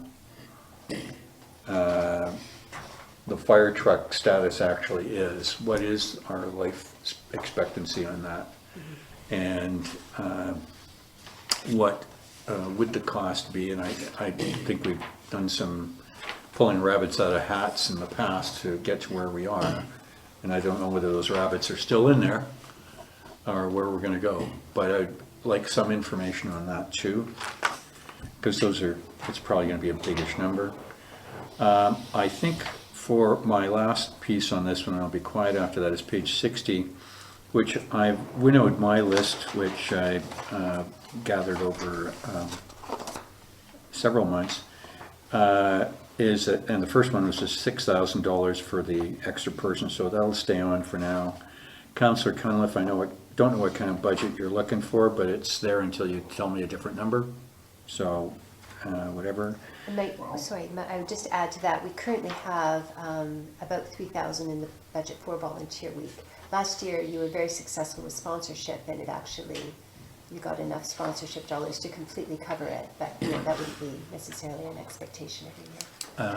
On that note, I think that since I made all those calls to the sponsors, we won't be doing that again this year, because I think they get beat on for everything that's going on around this place. So I think we'll write the check this year. Some of them are volunteers too. Well, and we give them a good profile too. So, all right. So, but I think that's Councillor Cunliffe to do whatever she's going to do. Okay, so you're suggesting 3. So have I got 5 and we've got 3 built in here somewhere? Okay, so it's an extra 2 then. Yeah. So you'll get 5. The other thing, and I don't know whether this is for Nye to answer. This is on the fake doggies, the windmill ones that seem to scare the geese away, which I sent the pictures from Bowen Island. Yeah, we did some research and there's no real evidence that it works. What happens is the geese get used to the caricature, and it doesn't become... Sleep beside it. Yeah. Okay, that's good, then we'll just take that. Damn, those geese are smart. Okay, we'll just take that one off. I've got a suggestion, a real dog. Yeah. You know, No more geese. I had one of the groundskeeper at Squamish Golf Course had a border collie. I tell you, that dog was good at sneaking along. There we go. The last one, which is the bike park, and this is kind of an all-terrain thing, which came to me from one of the residents at the school and clustered by a bunch of their friends, thought this would be a great thing. I think what I'm going to do is get them to pitch a better idea to me before I can pitch it to you. Yes? Speaking of bike parks, a lady in the village who made a presentation about a dog park was speaking to me, and she was saying in the next week or so they can come up with a suggestion that they have with a budget. I said the sooner the better, hopefully. The dog utility park. So we'll see what happens out of that. Okay, or things move slowly sometimes. If you could get them to estimate a number and you can put it forward next time, Yeah, that was the idea. and then we'll just hold it for a bit longer. Okay, that's all I have then, so I think that's my, yes? You said something that sort of, I didn't notice, but in your reference to the fire truck replacement, said both trucks nearing the end of insurable life. Is this something new? Because I've never heard of the insurable life ending with a fire truck, because typically volunteer departments run very old equipment for too long. Yeah, something that came from the CAO. I believe there is a life when it gets, you can't insure them after that. So, I mean, it is something we'll look into in terms of the cost of a replacement and how much life is actually left. Or self-insured. Well, Well, I think it's not if it was also- a public road. It's just, I think it's partly the liability concern as well, not just the yeah, fail to work. well, that's my question. Is this something new? Because when I was there we ran trucks that were 20 and 30 years old. Yeah, I don't know. I'll have to, it was something I got from the fire chief and the Okay. CAO, so I'll look into it to find out. Okay, the other thing Yeah. too, if I could, the proposed budget, wherever it went, oh, here it is. Some of the things that the fire chief is asking for example, adding 2 means of egress from the back of the hall. This was on the wish list going back about 18 years. They've been requesting that, and it's, no council has yet approved it. And it is a safety issue, not just for firefighters, but for the ambulance attendants there. If a fire should take part in sort of the lower portion, the ambulance crew would have nowhere to go other than bailing out a window that's 2 stories up. So I think it's a serious issue. So leaving that one alone, the proposed budget for the improvements, I like that last line, could be reduced if some of the work was done in-house. We currently have carpenters, plumbers, and electrician in the department. So if they can whittle that one down, it's almost a no-brainer in my opinion. Yeah, it's, I do need, I mean, I did get the description you're looking at from the fire chief, and I'm encouraging him to give some additional information. It is a little bit hard to get a quote right now, but he has to in order for council to make a decision. The burn building is a good example where, a lot of the work was done by the firefighters, the volunteers, the electricians on staff, and, yeah. So, but this is a little well, not different, but I mean, obviously a building permit would be required and everything, so we will need some sort of budget to see. Couldn't the first step be that, Sorry? permit ready drawings? Couldn't the first part of this ask be, so, I mean, maybe it doesn't get done in 2020, but at least we give them a shovel-ready design by the end of 2020, so we budget for that. Get some architectural drawings pulled together, get it in front of the building inspector and say, this is what we want to have, and maybe we can budget for it 2021, get some proper estimates pulled together. Yeah, I was thinking that could be a compromise, that first stage, and then maybe budget part of it to have, and then we don't have to take the full, like spread it over a Probably couple of gets years. Permit drawings for something like that for 15 grand, you might kind of, I guess. Like I say, maybe even budgeting a bit more just to have it in reserves to cover off if, when they go ahead in 2021. They do have the cement foundation has been poured a few years ago, and never went. I mean, the other thing that a set of drawings does, it gives volunteers, if people want to put their crafts to work, it gives them their guidance, it gives them a map and says, this, you're allowed to build this, this is a permitted set of drawings, we may not have the funds, but if you want to start taking away some framing work or whatever, I mean, I think it would be a really great compromise. Yes. So I'll definitely get more information from the fire chief before the next meeting. Okay, thank you very much, Councillor Bain. And just one more question before I wind up on this one. So that I'm on page 54, CFO. So in this, I see communication consultant, which is initiatives per strategic plan, and that's a re-budget. So if for the sake of argument, we were making it through the CAC and DPA steps, and council decides we want an outside consultant to represent or partially do something for us, then Yes, there's 7,500 in the kitty already. that's what the budget was actually Okay. for when we were, previously when we were in the DPA, was for the Okay. communication and the public Perfect. meetings. All right then I will, you guys can have the last, yep, So I had a few on that section as well. So what page was that in? yep. Um, Was that in? Okay. So on page 57, emergency generators. I feel pain as I go here, but previous IC member, previous mayor, has an opinion. It's two generators, not one. I mean, I know of a resident who I think is qualified that might volunteer to come to the committee or take a review of this and come up with, do we feel we know what this, how to scope this out and what the best way of going forward is? All right, I'm going to stop at this one. I have email after email after email, and why don't the two of you connect on those emails and make a call after that? Fair enough. It's just, there's pages and pages and I'm pages. sure there is. So, But I was going to bring up someone, a resident who has a qualification to. I will shoot you an email. okay, if Take it you, from there. Yeah. if, All right, fair enough. you know what, Councillor Abbott, if Mr. Jaffer thinks your offer would be of benefit to us, his blessing is who you're looking for, All right. all right?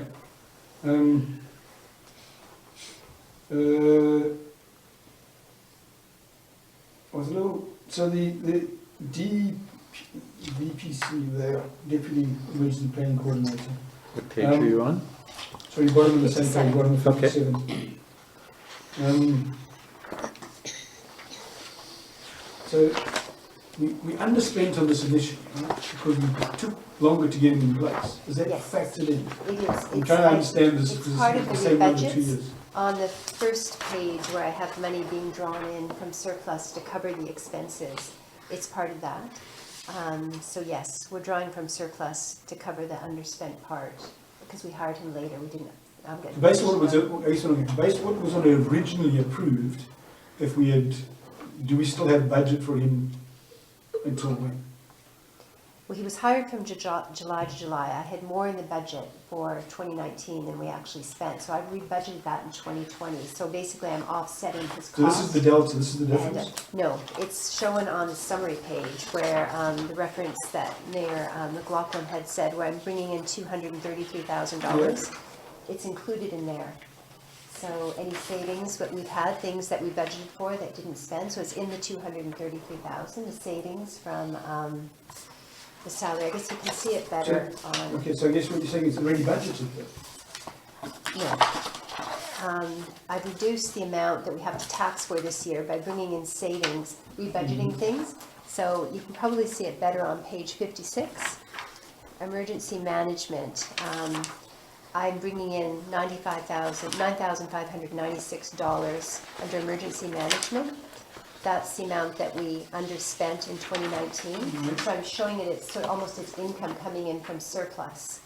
But I have budgeted his full salary, but it's being offset by that $9,596. Okay. To my mind, this whole thing is paid for, okay?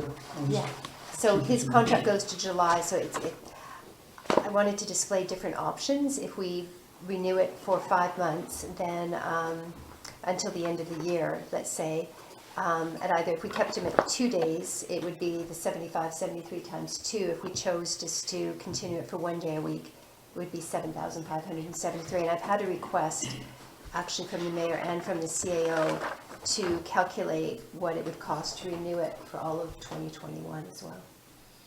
And I can show that at a 1 day option and a 2 day a week option. Sure. I'd like that, yeah. And do we know that he's interested? Or is it I guess that's another different conversation. So Aye. tell me you want to spend your money, we work out how We'll to- keep quiet on that one. Okay.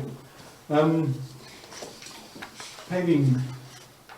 So we budgeted 125,000, last year we only managed to spend 37. Is that right? Sorry, what page is that? Sorry, page 58, top of 58. Top of the page. Well, this one was a little unusual. I said prior years funds. We have had ambitious, even before my time, paving budgets.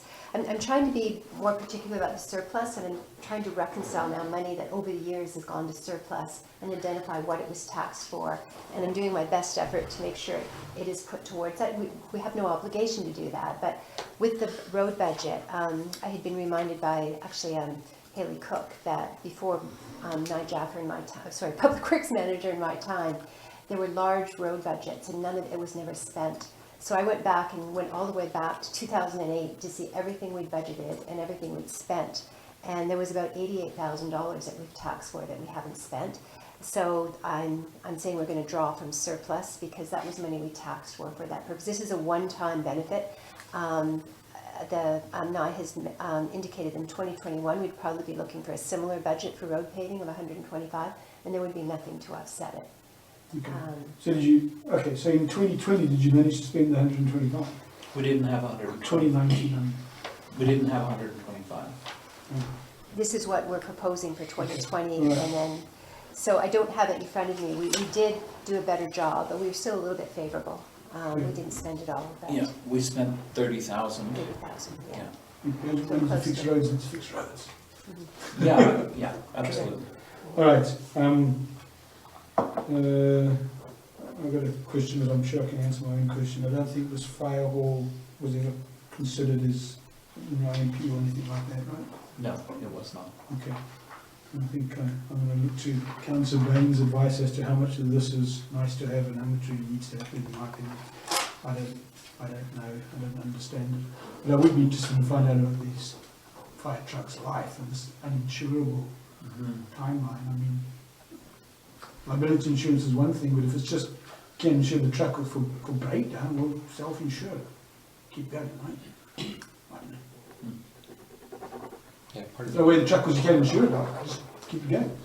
part of the problem now is that they run $300,000 fire trucks where they used to run $15,000 fire trucks. So self-insurance wasn't that difficult. Yeah.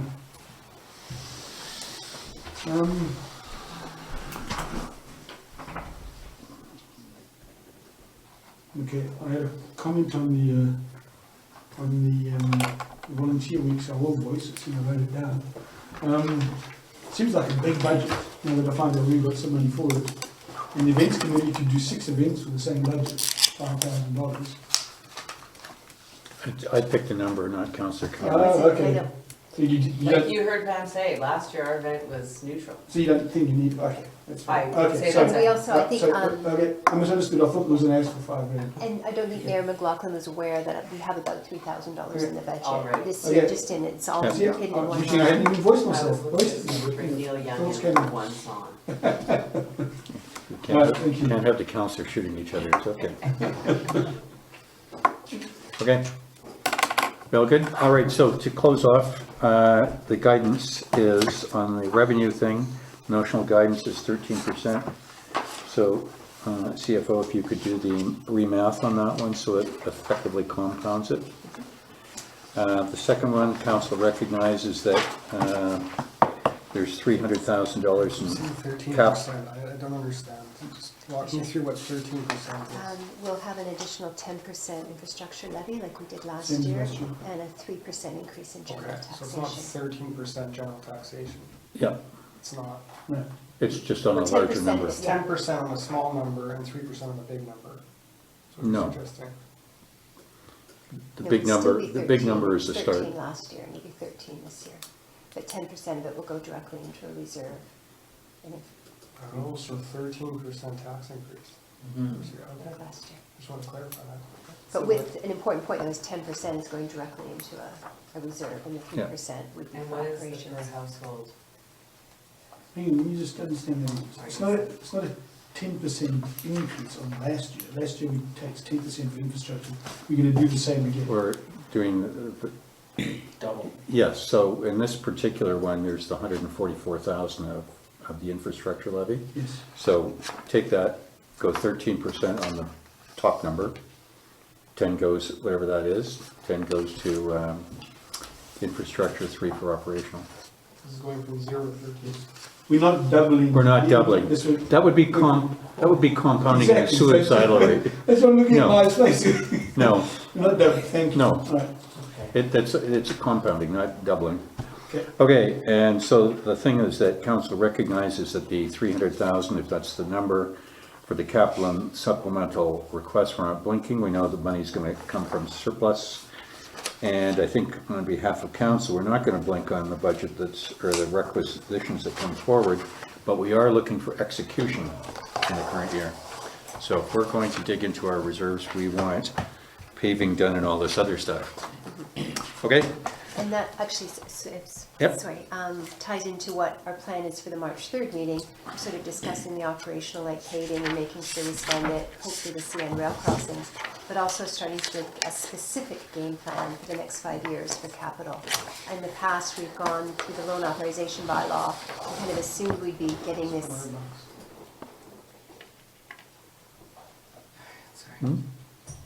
Sorry, just, we're just sort of non-specific grants and non-specific projects were just slotted in the 5-year plan. And I think now, since we're collecting this 10%, it's important for residents that we're more specific about what projects council wants to do over the next 5 years. So Councillor Kala had asked a question about how much it would be increasing taxes per household. Yes. So I just did the rough numbers. Do you know what it is, or? It's based It, upon your. it wouldn't be very dissimilar from last year. Yeah, usually what we do to calculate that is, yes, it wouldn't be close to last year, is we take the average valued house because your taxes are based on the property, what your property value is. They don't go up based on your property value. They go up based on what your property value changed according to the average increase. Like if your house increases in value, the same average as everyone else's, then you still have the same slice of the pie. It only has an impact if your house went up higher than the average or lower than the average. But I can do that calculation. I usually do it, but I need to know the average assessment first. So we just say that a typical house that's assessed, I think last year it was 1.6 million. It's come down this year. What the tax impact would be on a typical house, or the average house. So I don't know that now, but I can let you know. So to your question though, Councillor Barmerit, the financial difference, apples to apples, same house, same tax rate, it'd be very modest, like I'm gonna guess in the range of $50 tops kind of thing? Nope, higher? I think I'll have. I No, think last year different, was different better. from last year. Oh, increase over last Yeah. year? Okay. Okay, there, 2 nods. I think it'd be about $50. So whatever went up last year would go up approximately what you're saying by. A little bit more with the compounding. Yeah, it's just a Like compounding 10% on difference. last year's 10%. Okay, so it's not doubling. No, we've already dealt with that. We're not doubling. Okay, Double plus $50. no. That's why I just wanted to spell it all out. Because it's not a 30% tax increase over last year, because last year we put the 10% on for the first time. Yes, The last year was a big increase. This year we're maintaining the 10%. we're maintaining it Right, so it's At not a- another 10% tax. at a slightly higher number. We are And maintaining then it. we're going at 3% Three. more, so there's actually a 3% tax increase this year. Got it. There we go. But I think we're going in a circle now, but we're in the right, Thank you. or at least we're going clockwise now. All right, I think somewhere in here I think you've got lots of guidance. And I think you asked that this be received for information purposes. Yes. Which can I have a motion to do that? Thank you, good. Which brings us up to the smallest print section in the whole thing. Which, I mean, I don't know, maybe some of the younger members can make it past the 3rd page, but I generally can't. So, so here we have the AP list. Any questions on any item for the CFO? I have a couple. Okay, Where do we plant the cedar hedge on page 65? Garden North planted a cedar hedge for $500. So that was in Yes. response to an accident. So one of the snow plow trucks took out a cedar hedge 2 years ago. The salt spilt onto the soil, killed the trees. Killed the So trees. yeah. I'm actually snowplow playing a hedge out. Yeah, Didn't, was he asleep or what?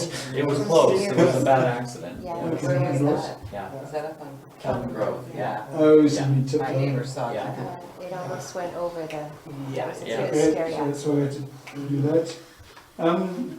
Third from the bottom on the same page, on page 65. You get better descriptions, it says visa payment. What do Yeah, you this buy? is always a challenge with this. This is why we try to minimize the amount we put on the visa. It's, sometimes people think we don't have an account with, but it's just general purchases for supplies. So this is miscellaneous supplies, we didn't Miscellaneous buy supplies. something for $2,000. No, it's a monthly, yeah. And it's the Public Works card, the fire department's card, and our card. We try to Yeah. minimize the amount we use. We have a low credit limit, but it's, like, there's probably 50 different charges on there, you know, small amounts. Occasionally, you'll see a larger one where there'll be occasionally, fire in particular will have something they buy from the States, and they'll require a credit card, but we usually try to keep it quite low, just for internal control. We prefer the invoicing process.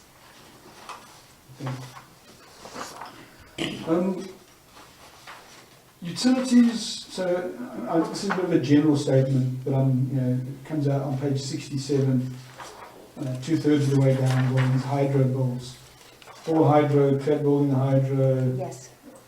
So, do we track utilities budget versus actuals on a yearly basis? Is there any sort of mechanism that identifies year-on-year increases? Yes. I think like chlorine's another one, you see big number. If you add last year I was looked at salt, why that much salt? So do we have a budget for these kind of both utilities as well as material things that we actually compare to year-on-year? For the Yes. hydro, I can speak to that. We do track.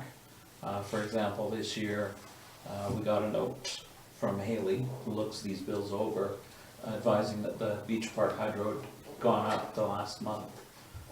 It was because we left the oil heater plugged in for the month, so we went and unplugged it, but yeah.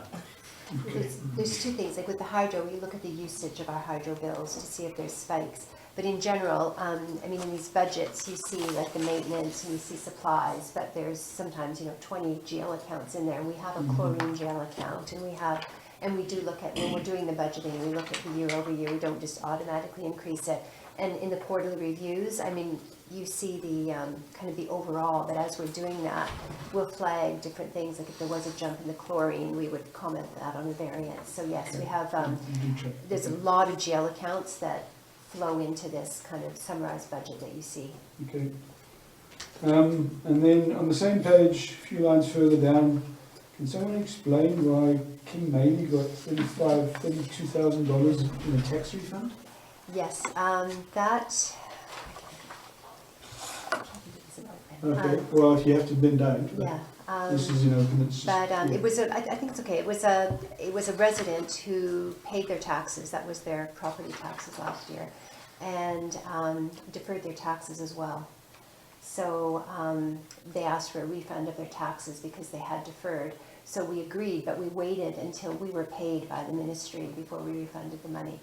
It was the taxes were paid by a mortgage company, so I guess they'd forgotten that. So they deferred their taxes. We submitted the paperwork. And then the payment came through on the tax due date through the mortgage company. So we did wait though until, so it was essentially, in a way, a double payment. But we did. That's 1 year's taxes? Yes, Nice house. it's a school tax. We had several residents who were hit hard with that additional school tax. There was an additional amount on any house valued over $3 million, and then an additional amount on top of that on any house valued over $4 million. It was $158,000 worth of extra tax just in Lions Bay, and I think it was millions and millions in West Vancouver. And Vancouver. And Vancouver, yeah. And then my last one, last page, 5 lines up from the bottom. We bought a carport, I'm assuming that's a fire person coming from Wigglesworth. That's that, we bought a steel carport, the fire hall, was that one of the budget It's things? just a roof. Okay. Oh, yes. That would be one of the things they would have budgeted. Yeah, it would have been budgeted for. It Last was year. a cover for the fire truck that they keep outside. Yes, Okay, it was in last year's budget. it was, yeah, it was Okay. budgeted for. Okay, that's my questions asked, done, thank you. I think it was called cover for engine 63 or something. Yeah.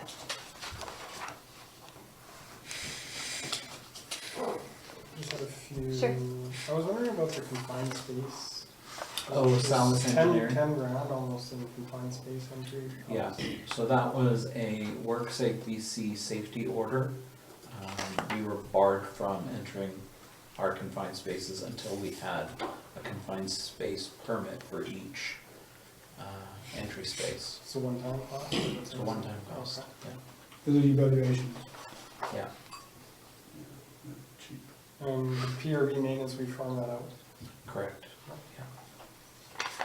That's an annual cost. Right. Same with Smith County, is that annual? No, Smith Cameron was a sensor that failed, we had to call them in to come and replace. Okay. Yeah. There was also a manifold board on the chlorine system that failed, and we had to get them to come in for that as well. No worries. That's what it's all about.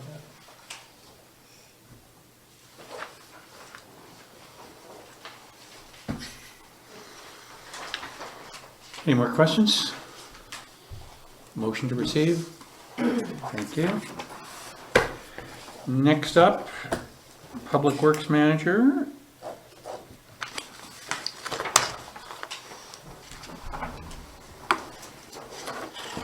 So, this is the cost for the project management and the contract admin, handling the CCDC contract for the replacement of the wastewater treatment plant, as well as some upgrades that we need to do to our SCADA system. We need to add some PLCs and do some additional programming on our end within the workshop building before we can accept any more data into our SCADA system. It's pretty straightforward. For the engineering, it's a 5.7 lift on the total contract, which is pretty reasonable. Is it a fixed price or not selling that? It's an upset. Alrighty, well, let's do it the old-fashioned way. I'll put forward the motion that council award the project management and contract administration for the replacement of the KG wastewater treatment plant to EHD Consulting Limited in the amount of $58,200 plus taxes. That the CFO and mayor be authorized to execute contract documents in substantially the form attached.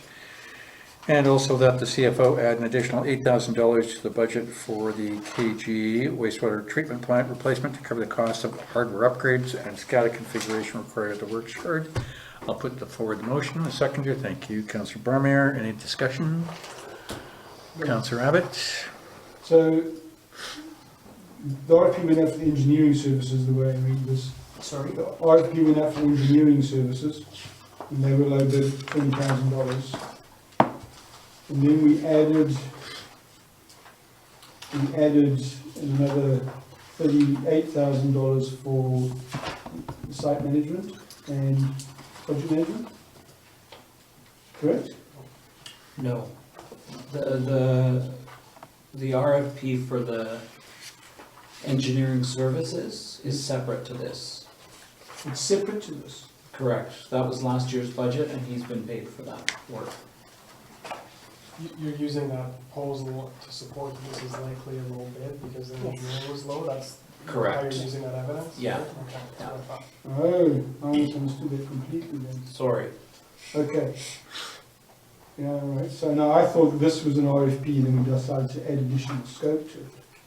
No, it's not. So, okay, so No, it's a he's- single sourced. He's closing the deal here. Correct. Single sourced. these rates, are they similar to the engineering rates for the The original same. proposal? Yes, Exactly the the same. same. Same rates? Yeah. That's rates. Okay. Right.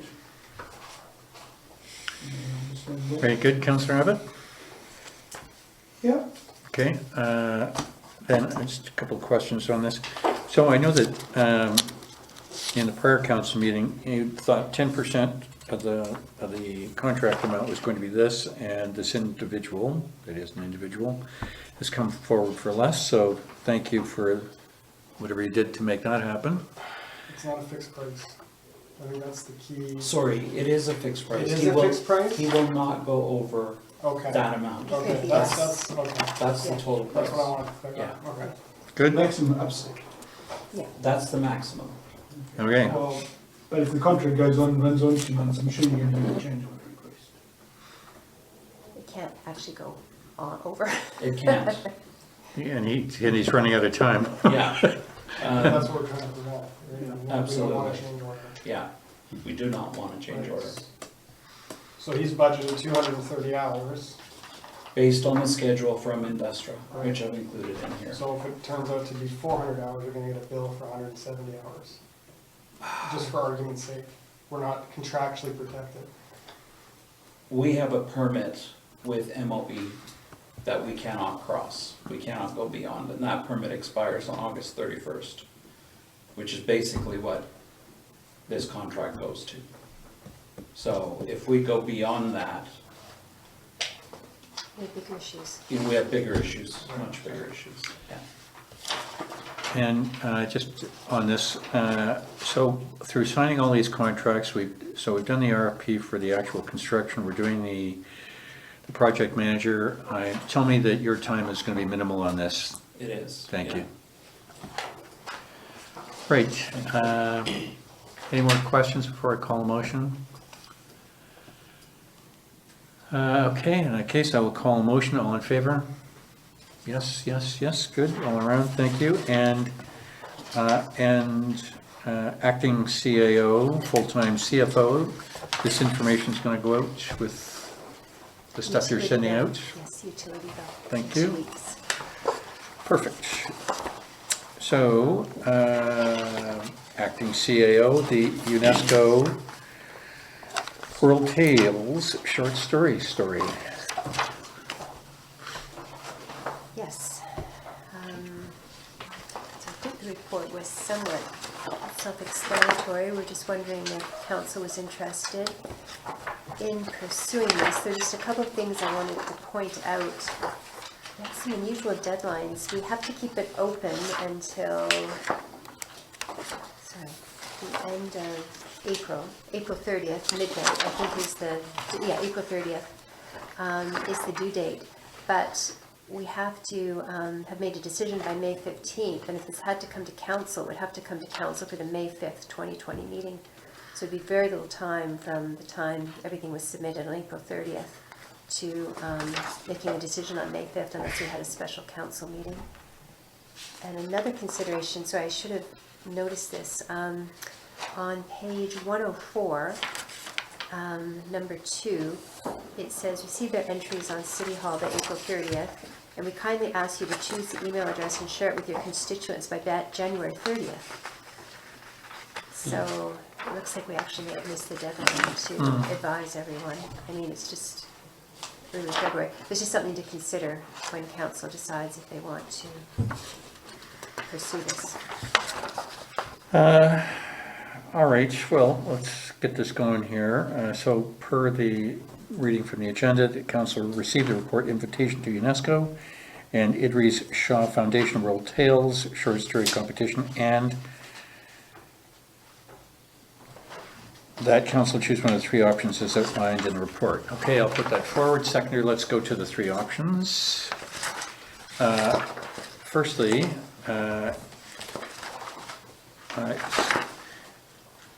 my sense here, more than my sense, is that staff, I don't think we want our staff doing very much, if anything, on this, which leads us to council doing the rest.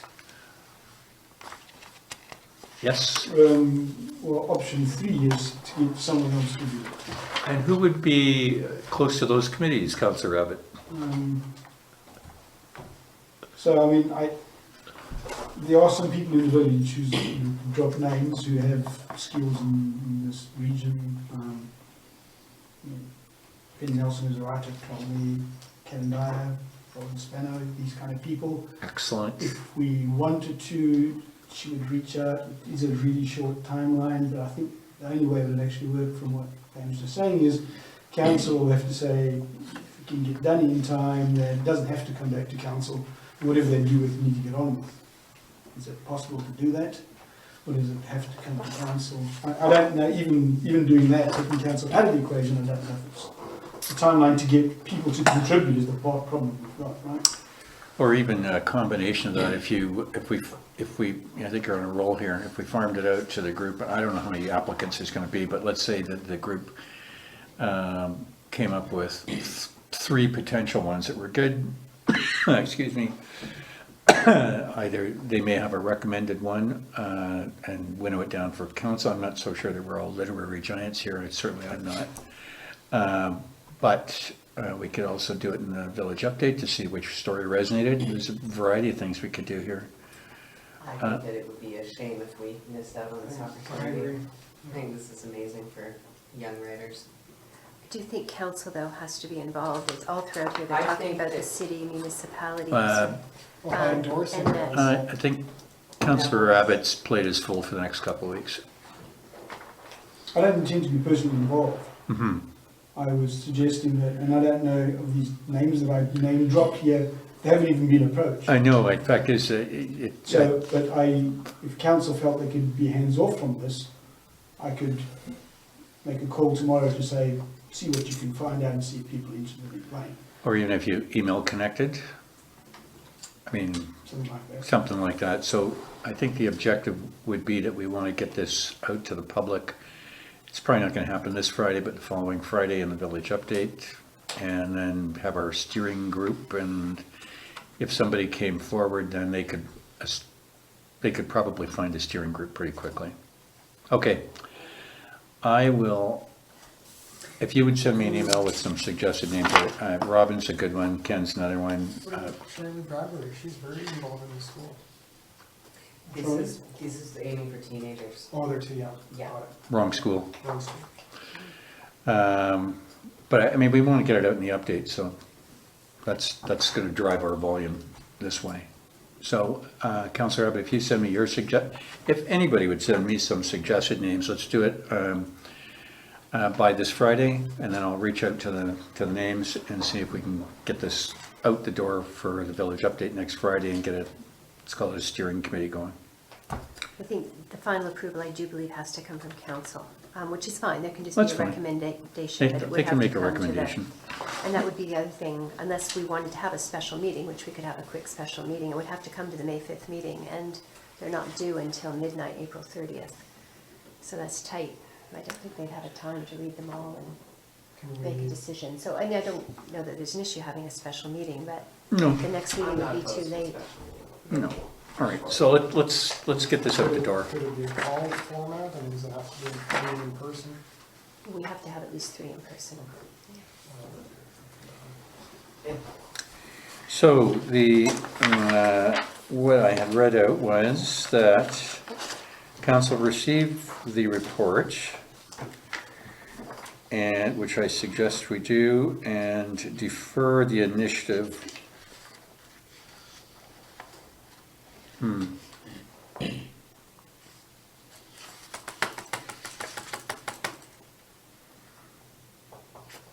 know, what I think we should do is,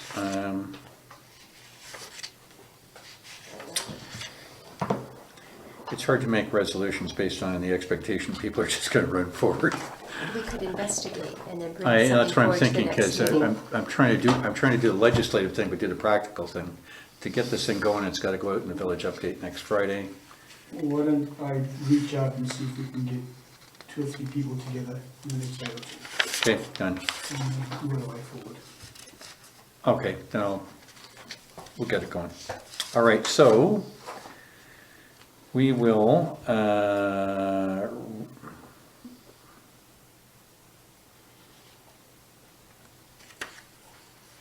Should we put out the update this week or type or next week? Next week when we're organized, what do you think? Sorry, I think maybe next week, because I think should make some calls just to determine if there's an issue that we actually didn't publish it before January 30th. To make sure that Okay, we kindly ask you to publish the email address. I need to get more clarification on what that really means if it had to be released by January 30th. Because if it had to, we'd miss that deadline. Although the email is, February. although the email is dated February the 6th, so that's a little tough. Okay, I'm not worried about that anymore. Yeah. Yeah, okay. Even though you didn't get that crystal ball years for last year, you didn't budget for. Yeah, I'll put it in the Steve's budget. Okay. So excited. All right, I'll tell you what then, I think council's got some work to do, so my proposal is we just receive this at this time, and we'll bring it forward for next meeting, and then we'll have some more flesh on the bones. Everybody in favor of that? Yes, opposed, no, good, okay, so we'll just defer this for the moment. So, what we've done time-wise, we wait till the next meeting to do anything? Well, I think we're going to probably, first we need the adjudicating coordinating group, so we'll get, if we can get that organized. Okay. So that's our outsource for the narrow bit, so we'll formalize that the next meeting. But in In the meantime, we could go out. the meantime, Okay, that's what I'm getting at. it goes out the door next Friday. Because we're going to do nothing between now and the next meeting. No. Okay. So we're running three fronts. The legislative, we have to stand down. Who's The personnel- drafting what goes in the view? Hmm? Who's drafting what goes in the view? That's gonna take some time and Well, language. maybe if Neville reaches out to. I was people. thinking the people that I mentioned are all people that write. Oh, Yeah. Yeah. So they could take what's here and come up with something and then we don't. inspirational out of it. Yeah, Yeah. so let's just call it a work in progress. Not the way we'd like to do things, but I think it's something we want to do. Okay? Good. All right, next one is, and who wants to see a 2019 wastewater treatment plant report when we're going to tear it down? exactly. So this is just our obligation to the province under the Environmental Management Act to report on 2019 events. It was submitted January 31st in accordance with the deadline. January 31st before we had the last. January 31st before we had the last breakdown? Correct. It is. Okay. I really wanted to say because the thing is broken, almost broken.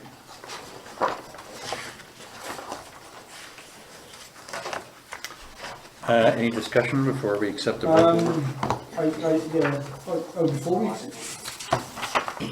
sorry, I did have some questions, so now after we open for discussion now. Shoot. So, in February 2019, we were out of compliance. Right? Page 1199 at the top of the page. Yeah, For February 2019, we were out of compliance. yeah.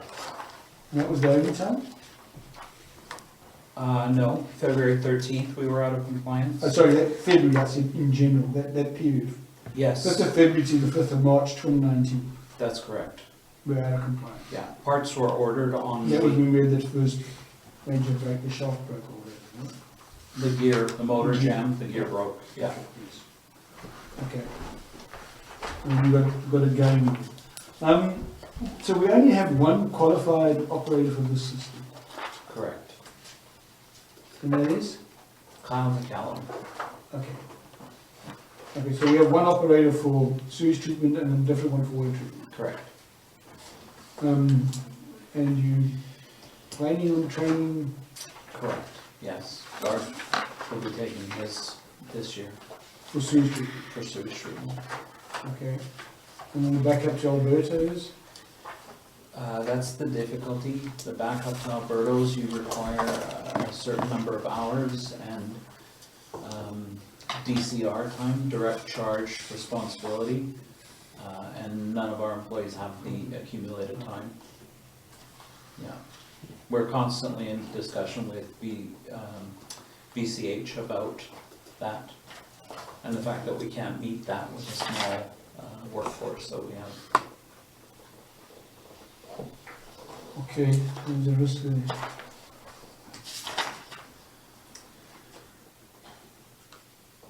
I had a question I've written down. Under the budget, whether there was a big enough training budget for you. You had budgeted 11,100. Yeah, correct. We have never fallen short on training, whatever the staff register for. Pam's been good enough to budget, and it's always been approved by council.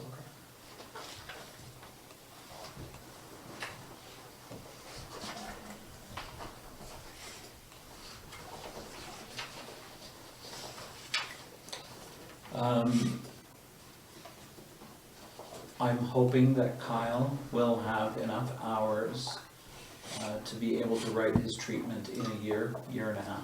So you can get those hours now working with Alberta? He's correct, yeah, they're currently accumulating hours. Okay. Right, and so airplane, movement, and fly out. Okay. So, just the treatment plan itself, how is it functioning? Like, let's say this was July, is the beach reopened? It's functioning at 50%, it's hard to say, depends on the tides and the currents, and whether we have an El Nino or not.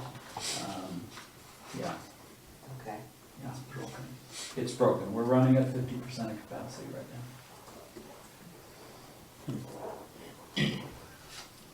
Yeah.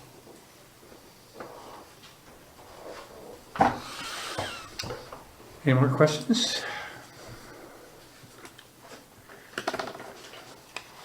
Then there being none, Carol, where did we leave this? We just went right to discussion, I think? Yes. Okay, I'll put forward the motion to receive the report. Second here, thank you. Any more discussion? None, call the motion. Thank you. Report's received, thank you. And Public Works Manager, give us a verbal update on the fire hydrant maintenance program. All the spare parts have been ordered. We've put together 2 kits to do the maintenance, and we should be getting on that within the next week or 2. And just how many hydrants and how long does it take? 72 hydrants, and we figure 1, possibly 2 a day. The idea is to do a spring batch and then a fall batch. Okay. And this will be the first time in some time that we've done them all within a year? Correct, yes. Kudos. Ever. Ever. Yeah. That would be ever then, good. Okay, well, that is good news. All right, thank Once you. you've achieved that, you'll never fail again. And Public Works is doing the work? Correct. Okay. Fine. I'd like to carry that forward. Actually, I'll just keep a mental note, see how we're doing by the summer. Okay. Okay, good-o. Thank you very much. And the next piece up is the mayor's report. A couple of things. Just a reminder that I think everybody's received their item from Metro Vancouver that the Council of Councils is this Saturday in New Westminster. If you're going, details are there. That's that.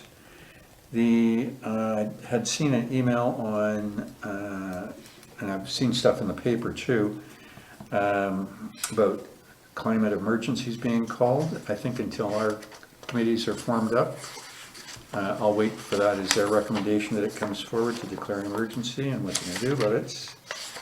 That's fine with my 2 co-chairs. No, that's good, thank you. The last thing was, or the second to last thing was, and I know we love stats. So I had Shauna pull out the stats for me for the last village update.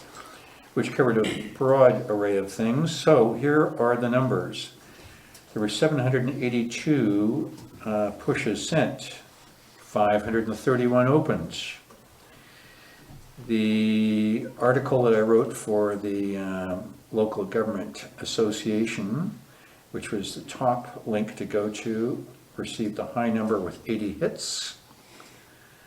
The next one, to show where the public thinks about our strategy planning session, that had 13 hits to the link, just when you feel that your opinion's valued. And just so that we can, staff can share some of the enjoyment here. The Investing in Canada Infrastructure Program, the Bayview Drainage and Water Improvement Project, which everybody would be interested in. We had a whopping 13 hits on that too. Same 13. All right, it just, now I forgot, Councillor Cunliffe, in my writing this down for Shauna, to do the KG wastewater details.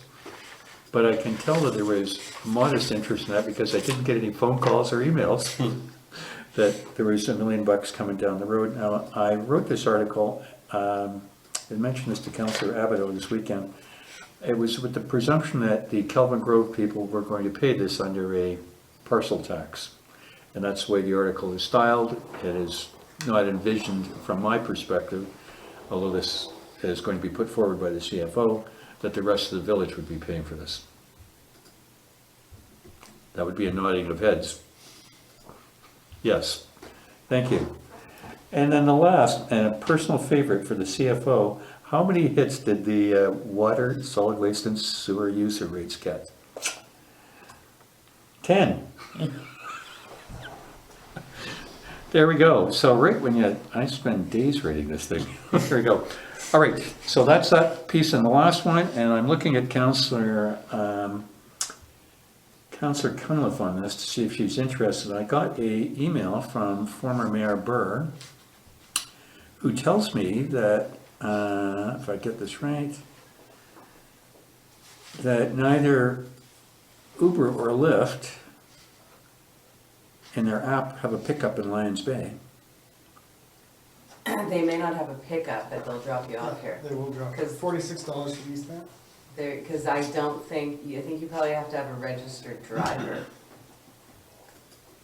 So- Should be a Taken care of pickup. in the next meeting with the reading of The the ride sharing through Vancouver. And the licensing that we talked about. Yep. So it'll be something to talk to probably Uber drivers or Lyft drivers in Horseshoe Bay and Squamish. Well, I think this goes, we go to their headquarters or whatever their thing is. Using someone in Lions Bay. Well, I think that the thread of this, according to the former mayor, is it a conscientious thing that they don't want to pick up in Lions Bay? I would say that if you drove somebody out here and somebody wanted to go in, you'd be picking them up. There you go. All right. He's asking me that I devote my time to find the answer to this. So, but I just thought I'd share that with you. All right, and that is it for me. Anybody else? One small update, if Mm-hmm. we're meeting with the architects on February 21st to visit the site for the EV charging station, start engaging them on the site plan and the layout.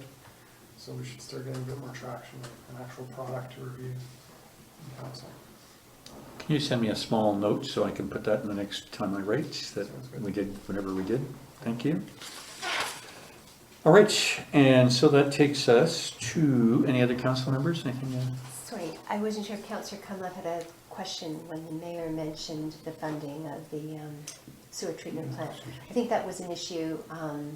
Last year, there was a bit of a surprise when it was disclosed that the sewer treatment plant would only be paid for by Kelvin Grove residents, but I think everyone understands that now, based on the emails that I received and responded to. Yes. The Kelvin Grover's not shy about phoning me or emailing me, so nothing is. Wait till they get the note in the text book. Well, I did that, or the CFO's done a great job in keeping them informed and preparing them for this. So There we go. So, We and will be in 2 weeks in the utility And- notices. That could you just repeat that for everybody so that they know what's going on? the utility bills are going out at the end of February. We'll have our usual brochure, but we've done this in the past quite successfully. We'll have a separate mailing to the kind of a letter to Kelvin Grove residents, giving them an update. Hopefully, we'll have a very accurate estimate of what the costs are going to be and the timeline. So it'll be a combination between Nye and myself, where he'll give them sort of the timeline of what's happening, and then we will talk about the financial implications and advising them that it will be discussed at council in March to encourage them to come if they wanted to have some input. So in March, you're going to come to council with suggestions of how that would be done, over what period, how it be funded. Yeah, I'm imagining that I'd like to get the input from the public over the time period. I mean, it's hard to imagine any other way to fund it other than the parcel tax. I mean, the advantage of that is if it goes on a tax bill, you can defer it. If it goes on the utility bill, you can't defer it, you have to pay it. So to me, that's a huge advantage of a parcel tax. But anyway, that'll come to council. But we're communicating the process to them in 2 weeks, and the timing will be quite perfect actually in terms of being able to give them some real definite numbers and timelines. I mean, no one's been coming. I think we've done a good job keeping them posted, but it's with somewhat vague information. So now we have specifics. Who the contractor is, the timeline, what the cost is going to be. So bottom line, we'll be bridging them till 2021. With the project to be done, the final number will have been known for months and months and months. And it'll go out at a time when they can defer. And I was thinking that was something actually, I know you put it in the mayor's message, but I was thinking we could discuss that as well in the council report, that there is time to have a parcel tax for July 2020 as well. Because it is a bit of a cash flow issue for the village as well, in terms of paying for it up front. I look forward to seeing that report. All right, Councillor Cunliffe, you good on everything on that? Okay, good. Which brings us to committees, and Councillor Bain, I'll hand this over to you. Yeah, we just finally got the IC report to council. We've got it split up a little bit. We've got sort of I like to think of sort of the executive overview on the first section, and the Appendix A, for those who want to dig deeper, has more detail on how the IC came to the conclusions they did. I've been reviewed by the infrastructure committee because there was enough space on the line to say how many contributed to this piece of work. Anyhow, I would suggest we present it just to be received. There's a recommendation here that we just receive the report, and that's about it. Are you putting forward that recommendation, the two-pointer here? Oh, sorry, second pointer, yeah. And the council consider the IC recommendation for remediation of the Ocean View Road drainage issues during the 2020 budget process. Good, I'll take that as a motion, and I'll second that, and we'll go to discussion. With many of us sit on this committee, so and I've seen many iterations of this report. I like the report. I like its cleanliness and clarity, and I think, for me, thanks to the IC for doing this, the people that did the minutes and did the revisions and provided the expertise. So I think, from my perspective, this can be received. On the second part, which is a recommendation for the drainage issues into the 2020 budget, I think if staff could put that into the, yes? Sorry. I should mention that we would, in order to go out for tender on this project, we would need drawings created. I'd be happy to see it on the list that you and the CFO are going to bring forward of the master, let's call it the top 10 of whatever it is you're going to do on your larger infrastructure pieces. And where this fits in, I don't know. Realistic timelines, engineering 2020. That's kind of what I was thinking. Yeah, and then potentially bid it or tender it in 2021. That's probably the most aggressive timeline. Mm-hmm. hopefully with grant funding attached to it, Yeah, Because if to we're the going, engineering, both. yeah. I think the only thing we could apply for would be an infrastructure planning grant, Which would be $10,000. which we were successful for last year, so I don't know if they'd give it out again, but we could apply. It's probably easily 100 plus in engineering, Yeah. just for the drawings. so if this could come forward in either, in two forms, I mean, maybe the big number, and also if you want to break down for smaller, probably want to see. Okay. I'll put it in the plan. Everybody fine with that? Any more discussion on this? Yeah, I mean, I think we, before we do the engineering, we need to think about how we're going to execute the project. Yeah. Well, staff's got to bring it forward with the other ones, and I don't know what the other ones are. Yeah.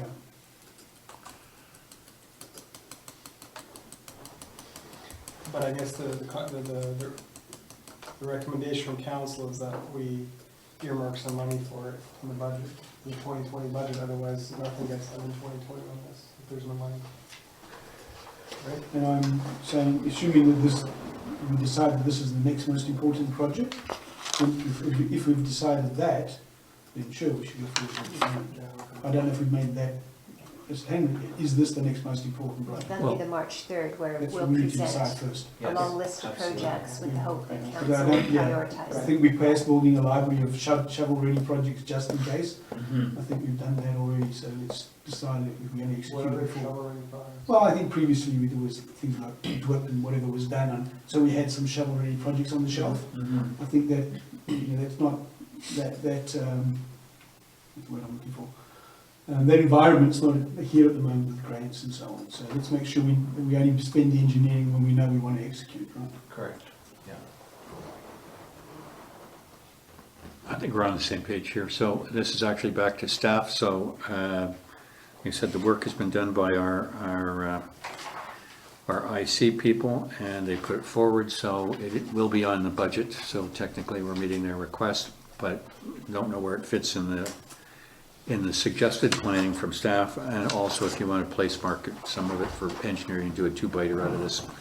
Okay, any more discussion? All in favor as per the motions? Good, thank you. All right, and that, where's the here? Okay, takes us through that. Thank you very much, Councillor Bain. Which brings us to trees, views, and landscape committee on tree application number 100. And just to go with that the applicant of tree application 100, 315 Bayview Road be permitted to remove the trees on municipal land completely.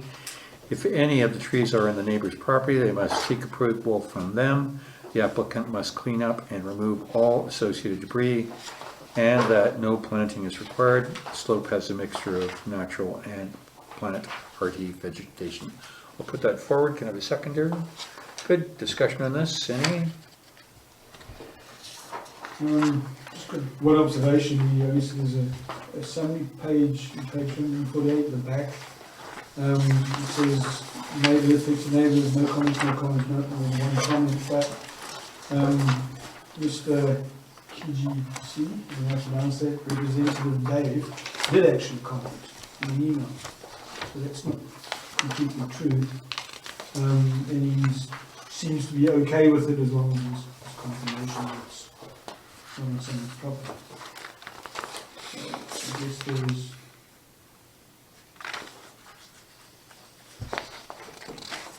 well, I guess they're all coming up as in support. No comments from this one, but this email,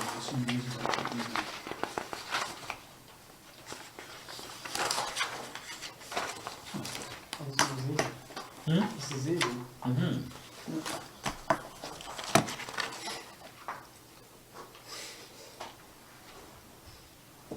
I don't have an answer.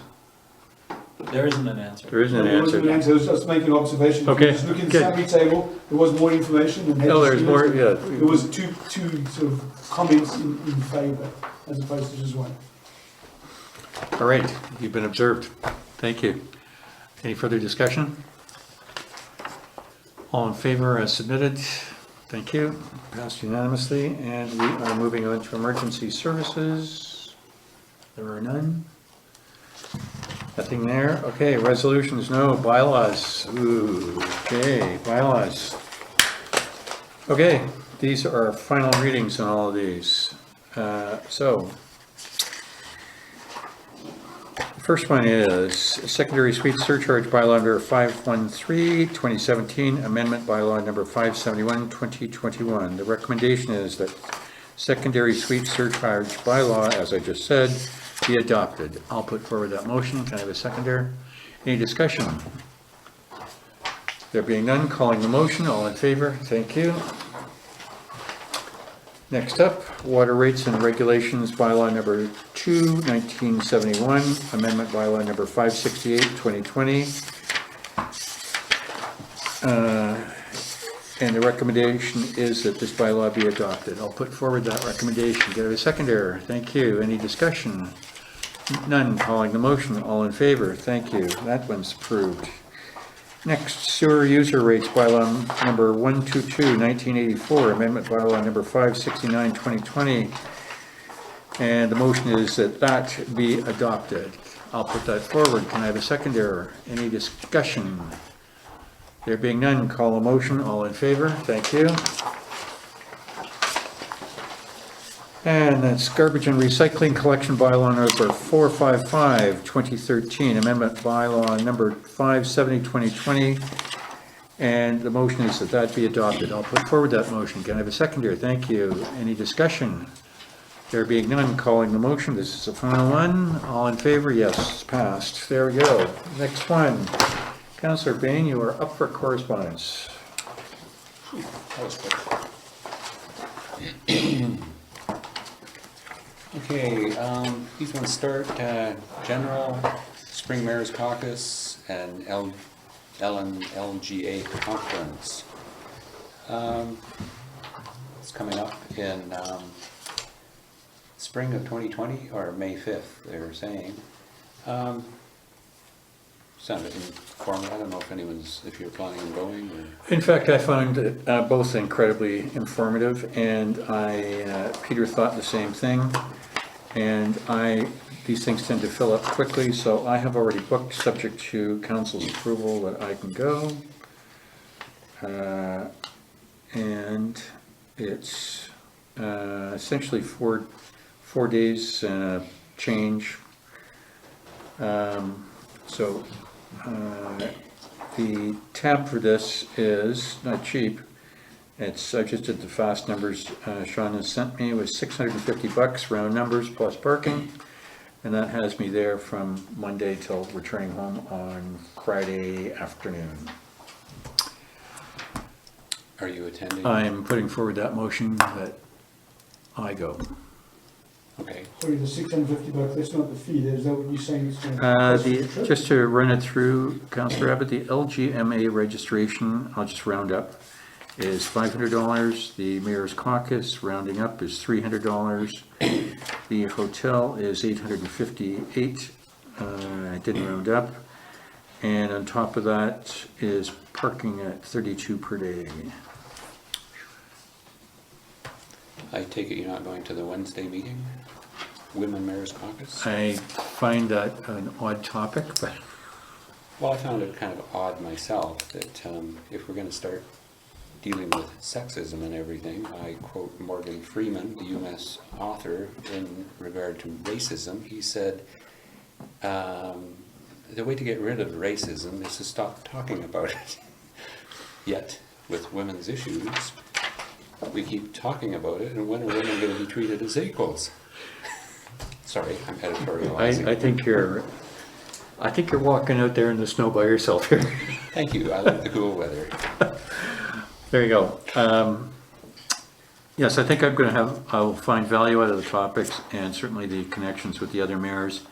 And in particular, find out other things that they're doing that we might be able to copy or change or improve, and also to lobby for the highway. And that would be my suggestion. Perfect. For highway?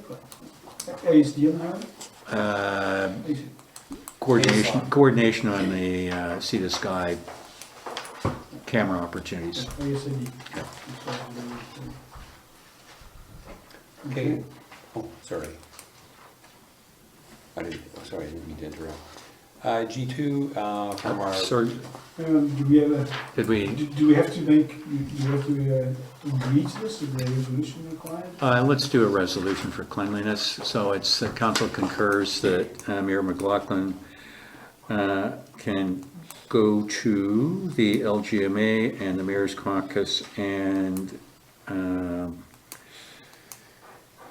provide for accommodation and parking, etc. Thank you. Seconder, thank you. Any discussion? No? And report back to council in Ex- full of the benefits received for 1,650. Extensively. Thank you very much. Any further discussion? All in favor? Thank you. Approved. Thank you, Councillor Bean. Okay, yeah, G2 is from our MP, Patrick Weiler, draft science assessment of plastic pollution. I think it's a worthy cause. I'm not sure if there's anything too much we can do about it, other than receive this and give our verbal assent to what he's talking about. Unless somebody sees things differently. Receive? I'd receive it. Okay. So the actual draft is just a link. So I see, he's got a here button that we can click on near the end of the last paragraph.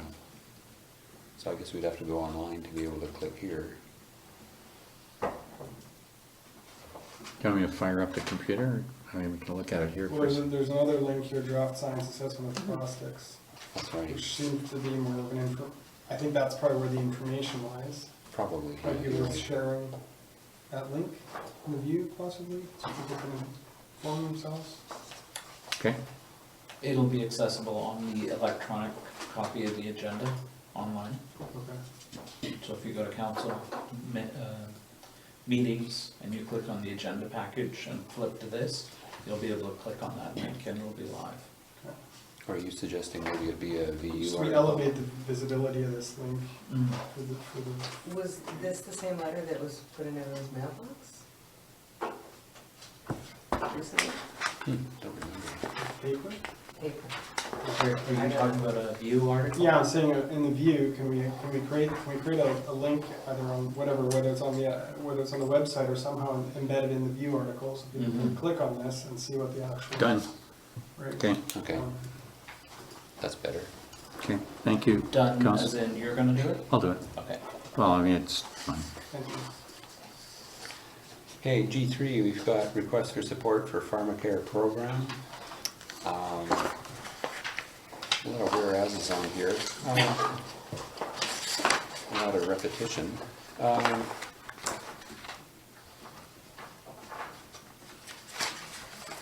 Not really sure what to do with this one.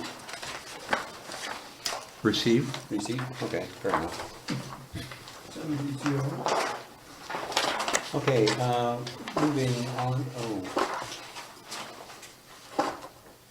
oh, right, we pulled out R1, sorry. R1 is being discussed. Okay, R2, noise reduction for the highway. Brings up some interesting points about the so-called quiet pavement. She's talking about a fair distance away, people are hearing a lot of highway noise. I think we've had this discussion many times about the noise being a lot of increased traffic. She's alluding to the thought that maybe the silent pavement or quiet pavement is wearing out and needs replacement. Seems to me though that the quiet pavement or silent pavement never did really change much other than the pitch of the tone. It was always noisy. And I know from our place, the sound comes up Alberta Creek Channel, and it's getting louder and louder. So she does have a point. I'm not sure what we can do about it.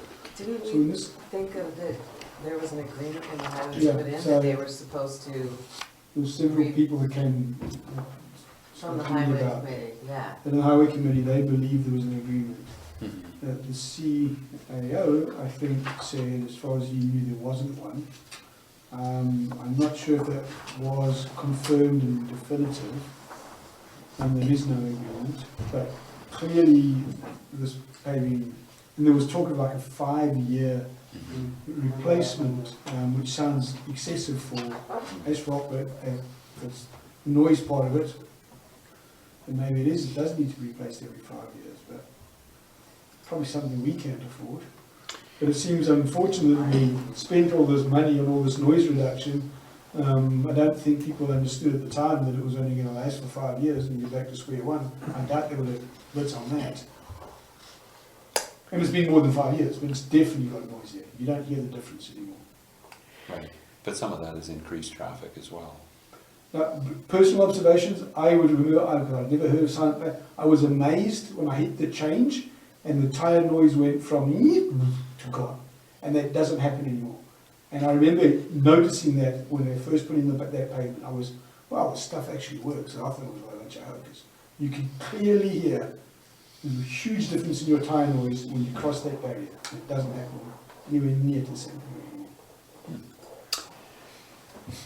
I agree, Councillor Abbott. It seemed to me it was just night and day, the early days of this thing.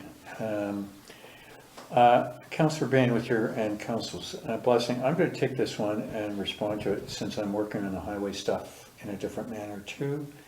And I think as Councillor Abbott said, I think I've been down this road before on this answer, and I think I actually have one in my files here that I can find pretty quickly.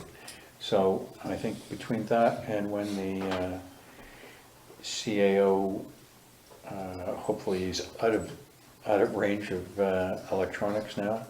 When he does surface, I'll just touch base with him where we are with our facts here. So I'll take this one away.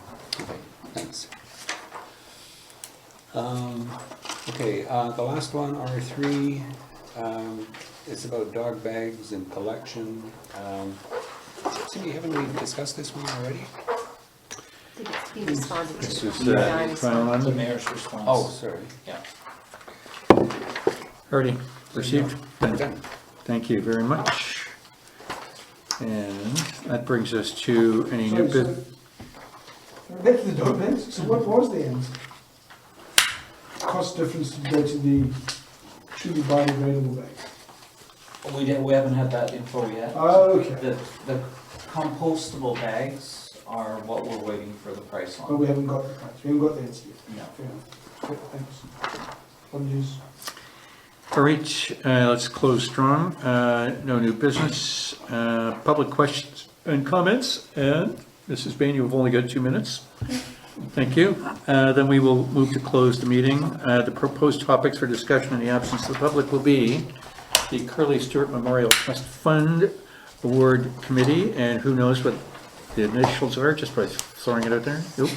Okay. And municipal trees. Okay, that the meeting be closed to the public on the basis matters to be considered under the following sections of the community charter: 91 A, G, and N. Council does not anticipate reconvening the open meeting for any purpose other than to adjourn the meeting generally and report out if applicable. Just a second. Is everybody in favor of those points? Can I put that forward? Second, all in favor? Yes, and Carol, do we need to extend the meeting now? We should. Okay, can I have a motion to extend the meeting for another half hour till 10:30? Thank you, done, good. All right, we will now close out the meeting.